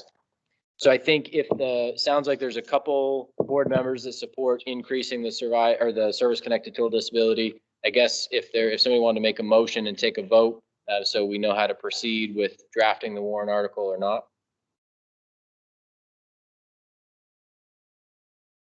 Bailey? What? I was reading something. I'm sorry. Do you want to make a motion on increasing the service-connected total disability credit?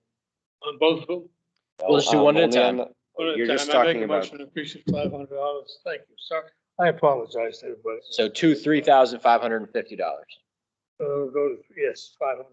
Thank you. Is there a second to the motion? Seconded by Select Person Sakosha. Roll call vote. Aye. Mantrick, aye. Bailey, aye. Knapp abstain. So the second one that I wanted to call out, and Select Person Bailey already alluded to this a little bit, is the all veteran credit. So you remember last year, a gentleman, his name escapes me, did a petition warrant article. And I think he was a poster child for how to go about the petition warrant article process, because he started by coming to a select board meeting and saying, hey, this is what I'd like to do. Does the select board support this? So it would be a select board sponsored article instead of a petitioned article. Select board said, hey, we've got other priorities right now. He said, hey, no sweat. I'm going to submit a petition warrant article. He did. That petition warrant article was to raise the veteran credit from 450, which was the previous maximum, to the new maximum of 750 over 3 years. We submitted it for legal review. You can't really do it that exact way. The select board compromised, worked with them at deliberative session, adjusted the language, and the select board supported the language to increase it to $550. So 100 like he wanted over 3 years. So there's certainly no requirement that the select board continue to increase it. Last year's board can't tie this year's board's hands. But the discussion was that, this would be considered for a 3-year process. So the question for the board is, would you like to sponsor a warrant article to continue the increase of the all veteran credit? And this year would be from 550 to 650, knowing that there's 498 recipients, and that $100, would obviously be made up by taxes. Select person there. Some observation is that, Mr. Chairperson, do you need to clarify anything about family? Do I? Yeah, I believe you made a statement last year. Yep, that my wife served 6 years in the Air Force. Right. So you would benefit from this. I do not benefit from this. Oh, you couldn't? Not based on the way she served and the way her status is designated by the U.S. military. That's good. I'll Anything make that else? motion. Bring it to 550, the all veteran credit to $550. It's, Oh, excuse me, 600 600. 650. From 550 to 650. Thank you. My mistake. I have to recuse. I will second it to send it to the people to vote. Did it get a motion? George did. Okay. Roll call vote. There, Recuse myself. Bailey, aye. Sakosha, Knapp abstain again. Okay, I will draft those warrant articles to be included. And with that information, those are the only two I wanted to talk about. Does anybody have questions about the exemptions and credit analysis? Or are there any other adjustments the select board would like to sponsor on the warrant this year? Select person Bailey. Thank you very much. I was just reading up on the articles, and I have to tell you, if you take what I said and Connor said, both of us are right. One line, it says the widow gets this much money here, then in the other line item, directly down below, it says the maximum is 2,000. So I don't know where we're gonna go from that, so I'll just let Connor research that and go from that and take it from there.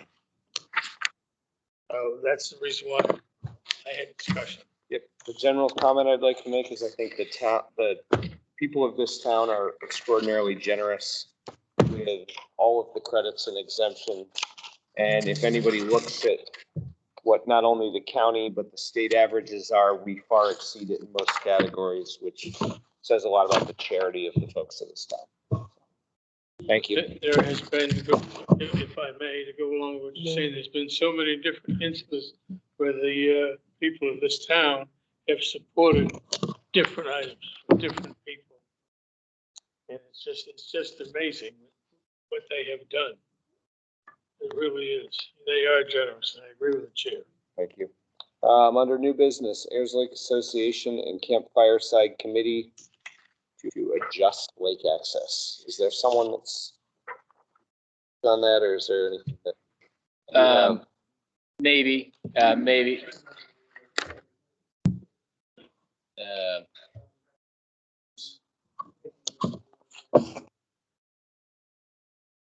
So I spelled out the brief background, although it is a storied history in my report, and I included a couple attachments.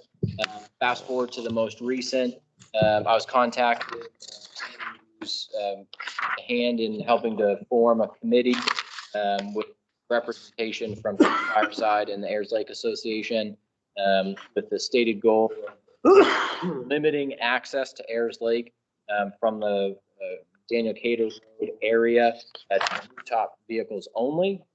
So part of the background you have, the most recent time this was discussed, involved at that point also was the summer. Camp Fireside sent the town a letter saying, you know, hey, we're going to close down that access from Decatur Road to Ayers Lake. And so I worked at that time with the trustee chair of Camp Fireside and DES through the Dam Bureau and some of the surveyors who did the survey work for when a lot of that land went into conservation. So essentially, Ayers Lake is listed on the list of public waters, which means it's held in trust in the state of New Hampshire. That is really what where the jurisdiction lies when it comes to access. So the state owns in trust to the natural mean high water mark. The area where folks have historically taken access from Daniel Cater Road as an area of Daniel Cater Road that the town's right of way extends beyond the natural mean high water mark. So there's, you know, kind of a natural direct access at that point.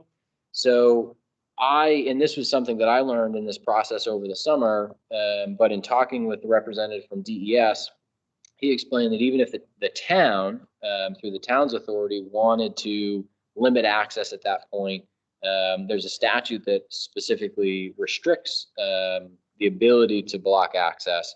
That's RSA 271:20-A. And so the responsibility or the jurisdiction lies solely with the state. As it's a public water, the town couldn't restrict access, private party couldn't restrict access. So my understanding of the committee is to try to ask the state to restrict access to rooftop cars only at this point is what it seems like.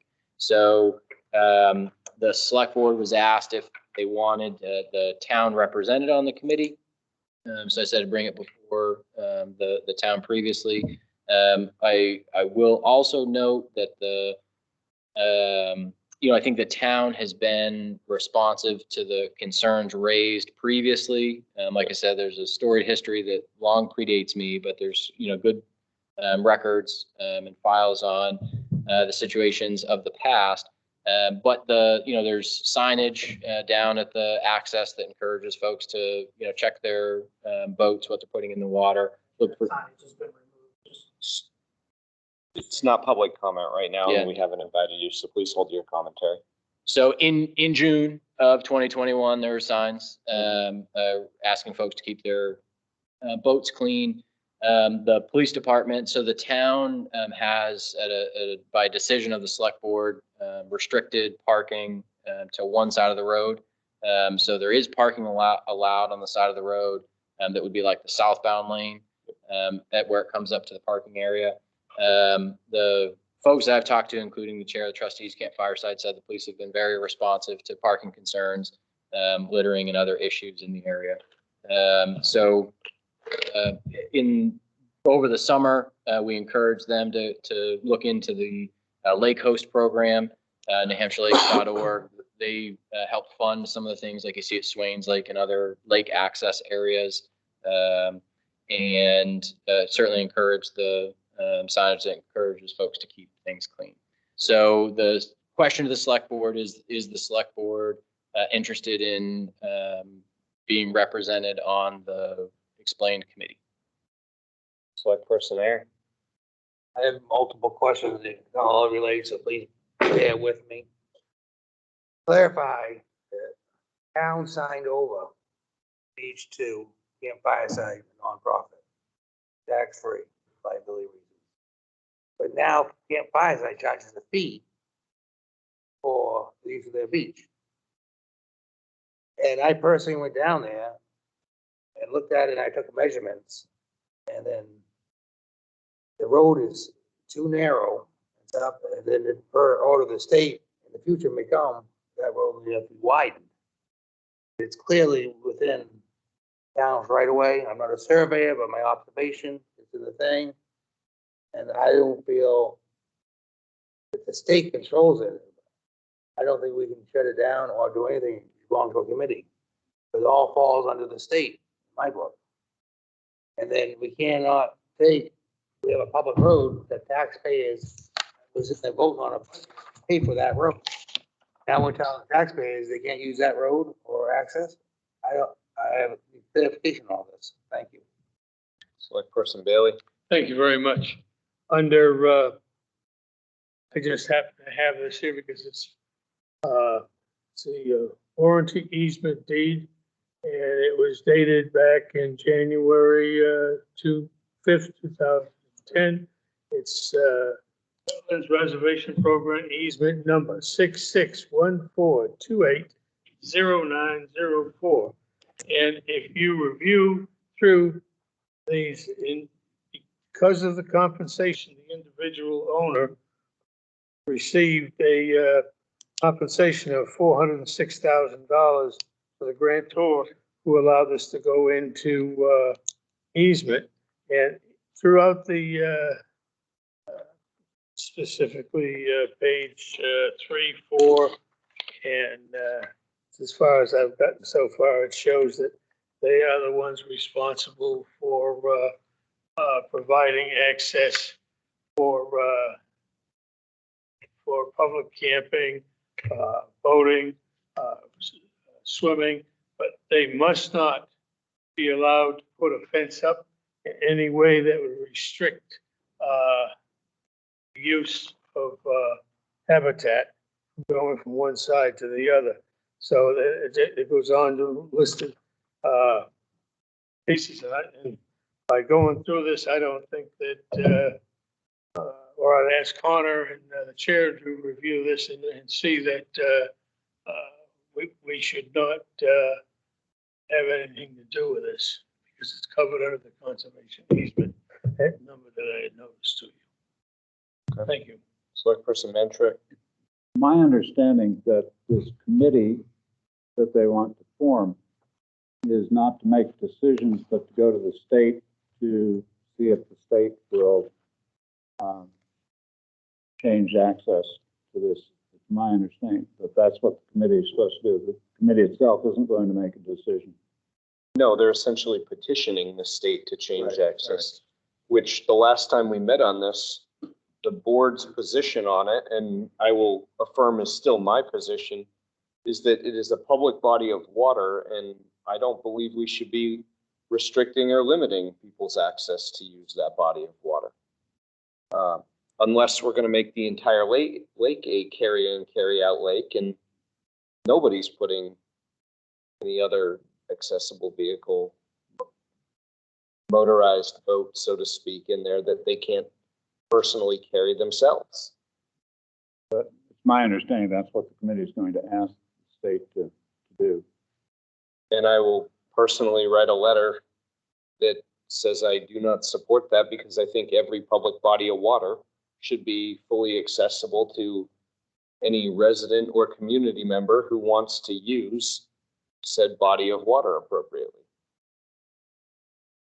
I may, Mr. Chairman, like to bring to your attention the first article, the warranty of this deed. Can you clarify what you're reading some more better? I didn't miss it. I am reading the warranty easement deed that was issued January 5th, 2010. It's a wetland reservation program easement number 6614280904 between the grantor, which is the Camp Firesides of Barrington, New Hampshire, and the United States of America. Does not do anything with the state. That's what I want. Select Person Air, the Camp Fireside, you remember, I forget the federal agency, but had a conservation easement on the majority of their property.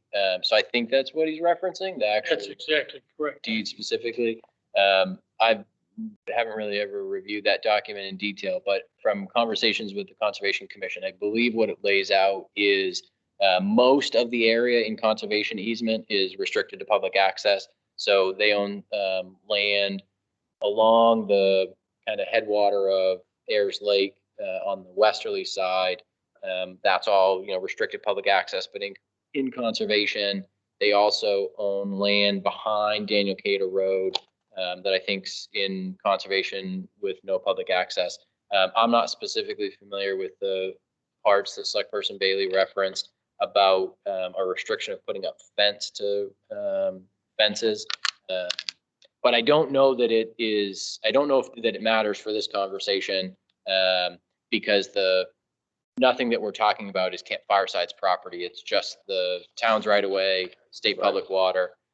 In the very beginning, or I shouldn't say the very beginning, at one point in the conversation, Camp Fireside, so when they sent this letter in May, their opinion and their attorney's opinion at the time was that Camp Fireside, as a result of this easement process, owned the land under the lake in the vicinity of that boat launch. And so in the deed, it's called the Meadows. In the surveyor identified a line going across the water.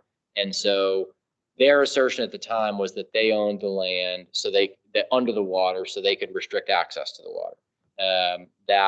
My understanding is that they no longer believe that, based in part with conversations with the state, and I think their attorney came to a different conclusion after seeing additional information. So I think that was that would have been more pertinent at that time, where their opinion was that it was their property. But I think now all parties agree that it is a state public water, and it's a town road that provides access to the right of way. Select person Mantrick. Would ask the board if we hear from the Ayers Lake representative at this point, as it is pertinent to this specific case as opposed to just public comment. If you would, sir, come up to the front desk. Yeah, appreciate everyone's time. Good to see those of you that I'm seeing again. I think there's some new select board members since the last time we've had this conversation. So I didn't come here tonight to reignite a discussion that has been ongoing probably for 5 or 6 years now. But I, would ask to make a couple of. Could you state your name? I apologize. My name is Jim Higginbottom, I'm a resident of Daniel Cater Road. I also sit on the board for Ayers Lake, and I'm the vice president of the association. That's why I'm here. I'm the lackey. So a couple clarifications.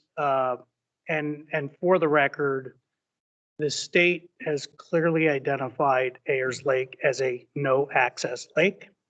So when we're talking about access, we're talking about boat launch. There is no access and there is no boat launch. Now, a little bit absurd because we all know that people bring boats in, they trail their boats in, they trail the boats out. The biggest concern of residents of Ayers Lake or any of the, supporters of Ayers Lake is potential for invasive weeds. And that is, how this all started was coming to the town to see if we could come to an agreement on a restriction of certain access, not all access. So that's where we are. Connor, you mentioned there was a sign up there. There was. I wasn't trying to be contentious there, but actually Camp Fireside took that sign down. We've actually encouraged them to put it back up because it's just informative, just like things we were talking about earlier in the meeting here today. It's just helping people understand the do's and the don'ts. Well, one of the don'ts is don't bring weeds into our lake or invasive ones.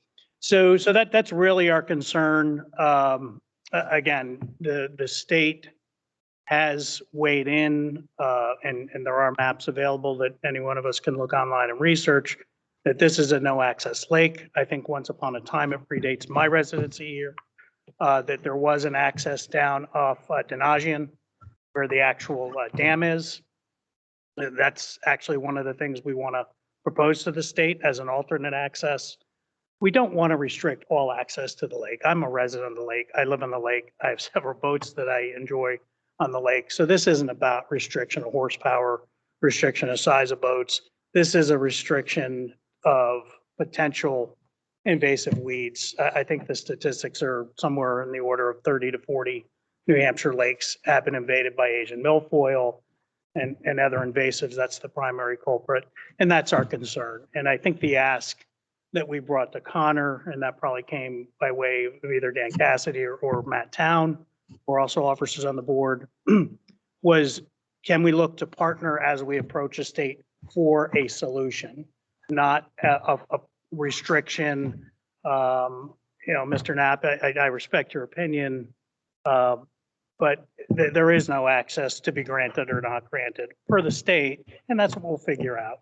But the restriction really is founded in, as residents of the town of Barrington, of residents of Ayers Lake, that we are limiting the opportunity for invasive weeds to be brought into our lake, which would reduce property values, which would reduce the enjoyment of the lake. So that's really what I came to discuss or rediscuss with you all tonight. Select person there. Well, my understanding is that Ayers Campground has a launch that they do. When you say campground, you're talking about Ayers Lake Campground on the south side? Yeah, they do, and it's restricted to either people that are using their services. So. Yeah. It's not public access. Yep. Every single butter on Ayers Lake on the proving this, so they will not let anyone use their property. If they have a friend come over and drop a boat to their property, Ayers Lake Campground? no, whole surround, all the property line. Every butter on the whole property line, in agree with this, limit it. They will not let friends on the weekend put a boat into their land. I can't speak to that on an individual basis because there are properties that have their own direct access. I think what we're talking about here is that specific space between the trees on a Daniel Cater Road on adjacent to the campfire site. But to me, you're asking for total control of the lake. No, we not. But That's what you need. Every single butter on there has water frontage to agree to it. well, like any other democratic process, you need a majority of people or a petition to request that. But maybe I'm not sure what you're asking. Because it came up last at the conservation meeting about of these land trusts. You have to stay on Stonehouse Pond. It's a federal grant, fishing and boat, no swimming. But now Stonehouse, Southeast Land Trust, owned by South there, they're gonna allow swimming. Because they said they can't restrict people that's posted all around there, and if someone wants to drop out of the sky, go swimming, they can't stop them. Are you specifically talking about Stonehouse?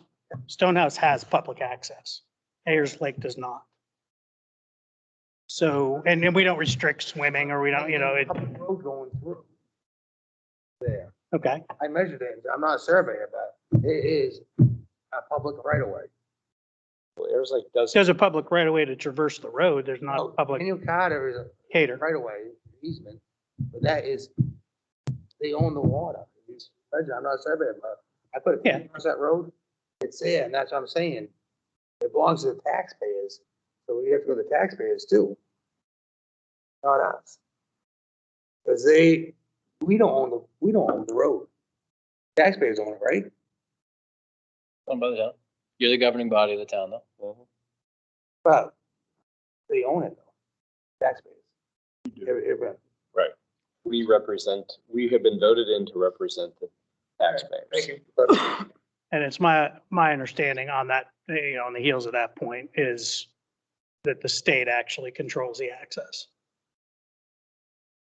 Right. I mean, I think that came out in what you were reading, Connor, right? We can agree on that. So again, this, we're not continuing the squabble about. I guess you're asking if the board supports having somebody sit on a committee to further restrict access to Ayers Lake. To have a discussion with the state about protecting a natural resource, that lake. How does the board feel about it? I am not in support of putting a member there to help limit access to a public lake. You're right. I've done work for campfire sites, so I have to abstain myself.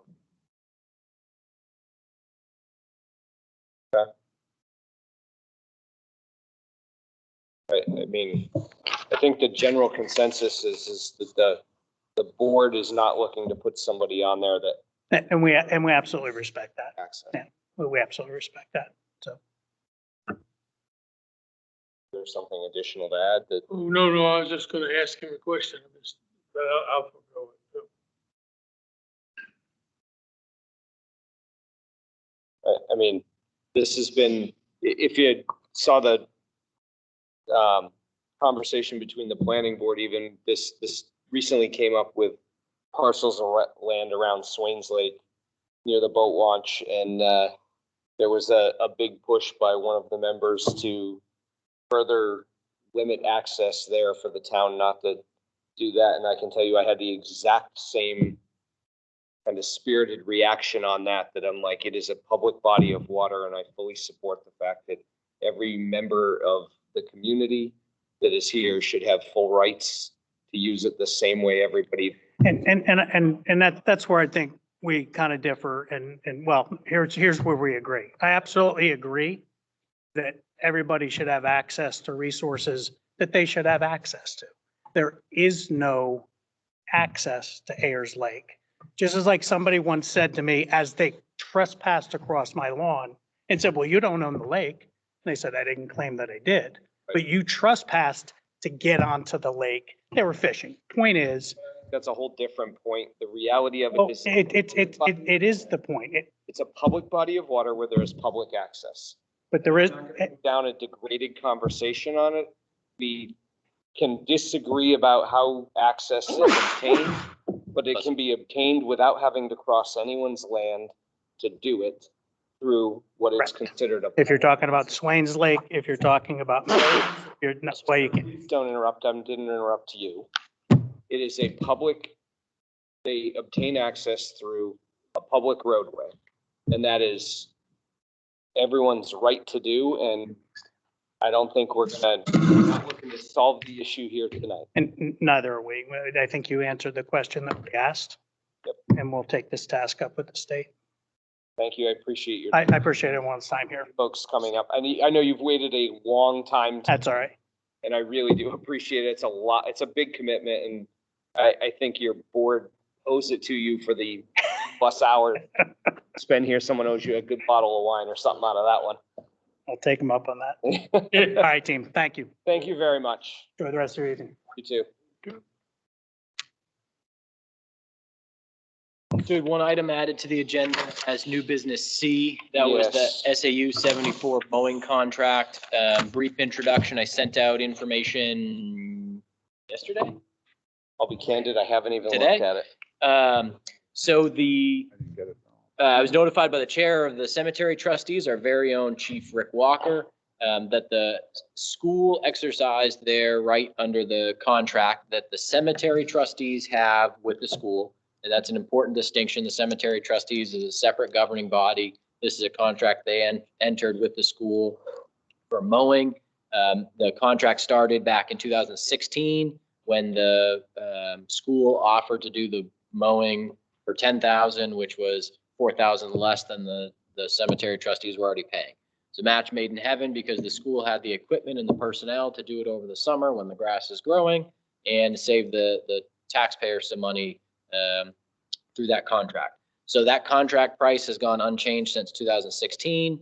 The school notified the cemetery trustees that the contract rate increase for 2022 would be $2,500 to $12,500. Still $2,000 less than the town was paying privately in 2016.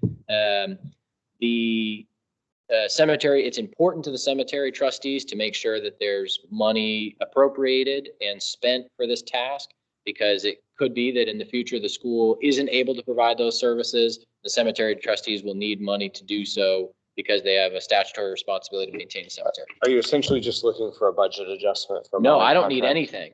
I was just notifying the board. I was just telling you, and select person there asked to add it to the agenda. So Select person there. Well, I should clarify that thing. I'd like to, at some point, revisit the legal on the police withdrawal number. That's not I know, relevant to I this read it comment. now. Let's stick to the course. It is No, 10 I'm o'clock reading at it. night, But reading this, what I got from Connor, 9 o'clock at night. Daylight. Sorry. I didn't adjust my watch. basically, they're getting the fuel for free from our budget. And the increase, I just went to a landscaper and quoted and explained the field, to mow the cemetery and the landfill and then the town hall. And he felt Two, I said, don't quote me on this, is conversations up. He figures if we went out to bid, we could find someone 8 to 10 grand. He'd probably be more there, but he felt that the grass doesn't grow all that much over there. Areas up, I mean, there's like 26 times he figures he wanted all those scenarios stuff. But he felt, no commitment, it's a conversation. It's at $8,000-10,000. But I don't know, what was the price of before? 14,000 14? for just the cemetery. Well, he does everything, he's up there, but I don't know. I think we should go up to bid, take our chances. Select person Mancheck. Am I correct that the cemetery trustees make that decision though? Yes, and that was going to be my comment on it, is it's the I trust that the cemetery trustees do their due diligence to figure out that they're getting the most bang for our buck that we can.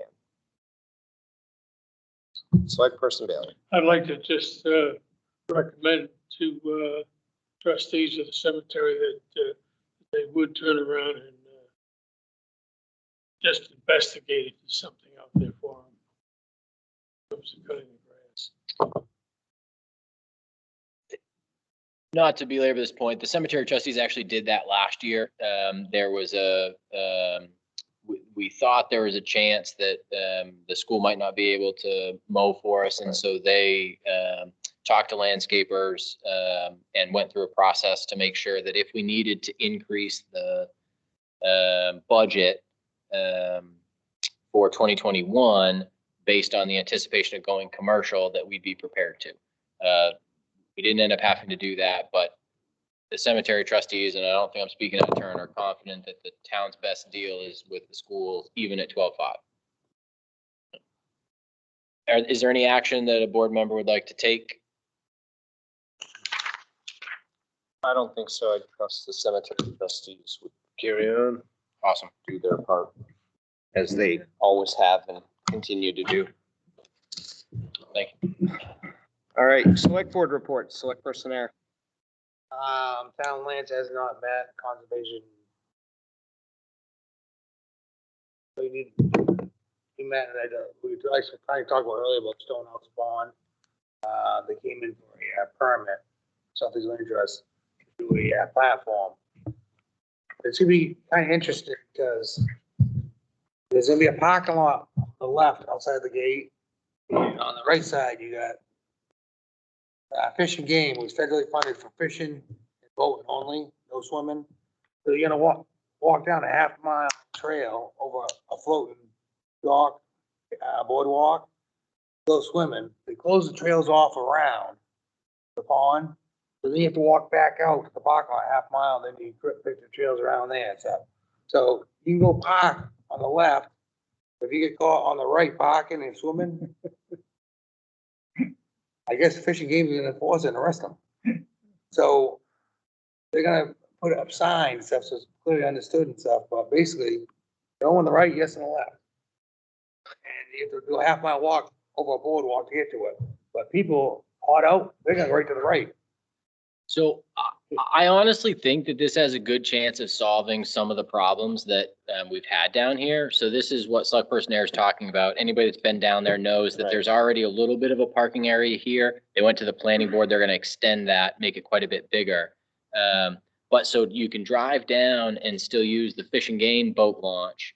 Fishing and boating. For fishing and boating. Right. But now the access for swimming, which will be allowed, will be to come walk down here.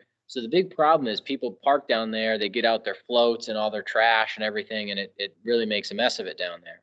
And so now they're going to have this trail in the boardwalk that takes people down here. And I would wager a guess that the type of people who go down there and are too lazy to pick up their trash are likely going to be too lazy to walk a half mile to swim. But the people that are looking for a place to swim and get out in nature and are courteous and conscientious of the environment likely wouldn't have a problem walking half mile.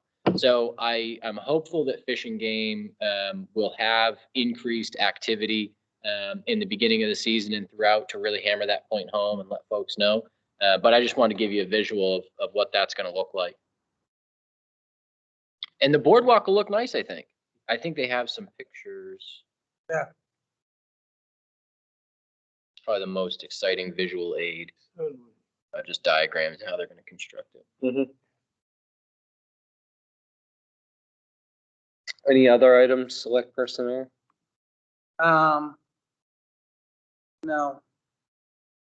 Thank you. Select person Mantrek. School board canceled their meeting last Tuesday. We're trying to find it. No, it's canceled. They're having a budget workshop tomorrow. You see the ABC report. ABC's not meeting this week because we're not meeting next week.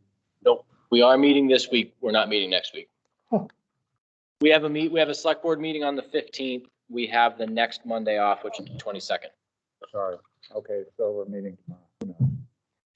I had to leave early to go to the The school board meeting. That didn't happen. To go to the non-meeting? Yes, I had my own meeting. It was very productive. Yeah. You've sorted a lot Aaron, yourself. you already talking about what's going on at the transfer station, but the committee hasn't met. She'll announce the meeting later. Select person Bailey? Thank you very much. The only thing I have to report on is the third Tuesday of the month is when I meet with the library. And I have not received any notification from the ZBA as to when we're going to meet, but I have received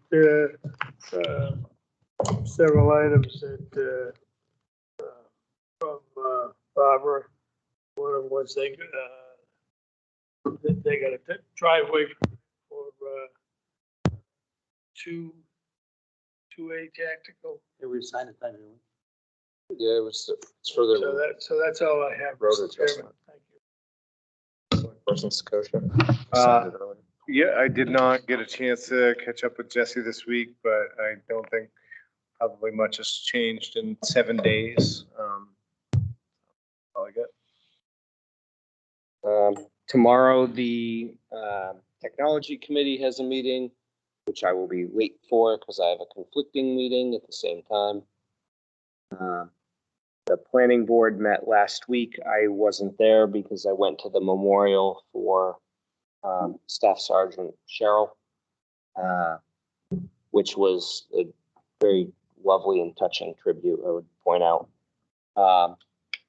as well as all the services that went on around town on Wednesday. With regard to other general items that I'd like to point out, the rec, every day I find out more and more of the services they offer, especially with school cancellations. They have like a whole day program that they run, which is a great added option for folks with young kids. If you can get into it in time, it fills up quickly. And the Selt Trails, I recently did a walk down across the trail through Mary Hill Road and came down around and came out on Marsh Road and down Marsh Road and back up around, which was a very lovely walk. Word to the wise. I've seen a lot of people out. It is hunting season, so making sure you're wearing appropriate colors and you don't look like some of the wild animals that people are out trying to forage for this time of year. So bright oranges, yellows, hunting related colors for those who may not be hunters, but tend to like to frolic in the woods during hunting season. Not only the people, but their four-legged friends that they usually bring with them as well. Yep. Go to Maine on Sunday. I got a spot in Maine you can hunt on Sunday. So that was all that I had. Final public comment? Not if it's on a game. So if you're participating virtually and you'd like to make a public comment, this is your last opportunity tonight. You can raise your hand or enter a comment in the chat feature. Let the chair know you'd like to speak. If you're on a phone, you can press *6 and wait to be recognized by the chair. I have a hand from our very own Recreation Director, Jessica Tennis. All yours, Jesse. All right, can you hear me? Yes, we can. Okay. So I just wanted to let the community know that the shade structures are scheduled to be delivered this upcoming Monday. Because of the size of them, they will require possibly a crane. So there is going to be a pretty big shutdown of that playground in that area on Monday. So we will be advertising on Facebook as well as, with the schools and, coordinating with them. But I did just want to let everybody know that that will be taking place on Monday. Thank you. Thanks, Jesse. Any other?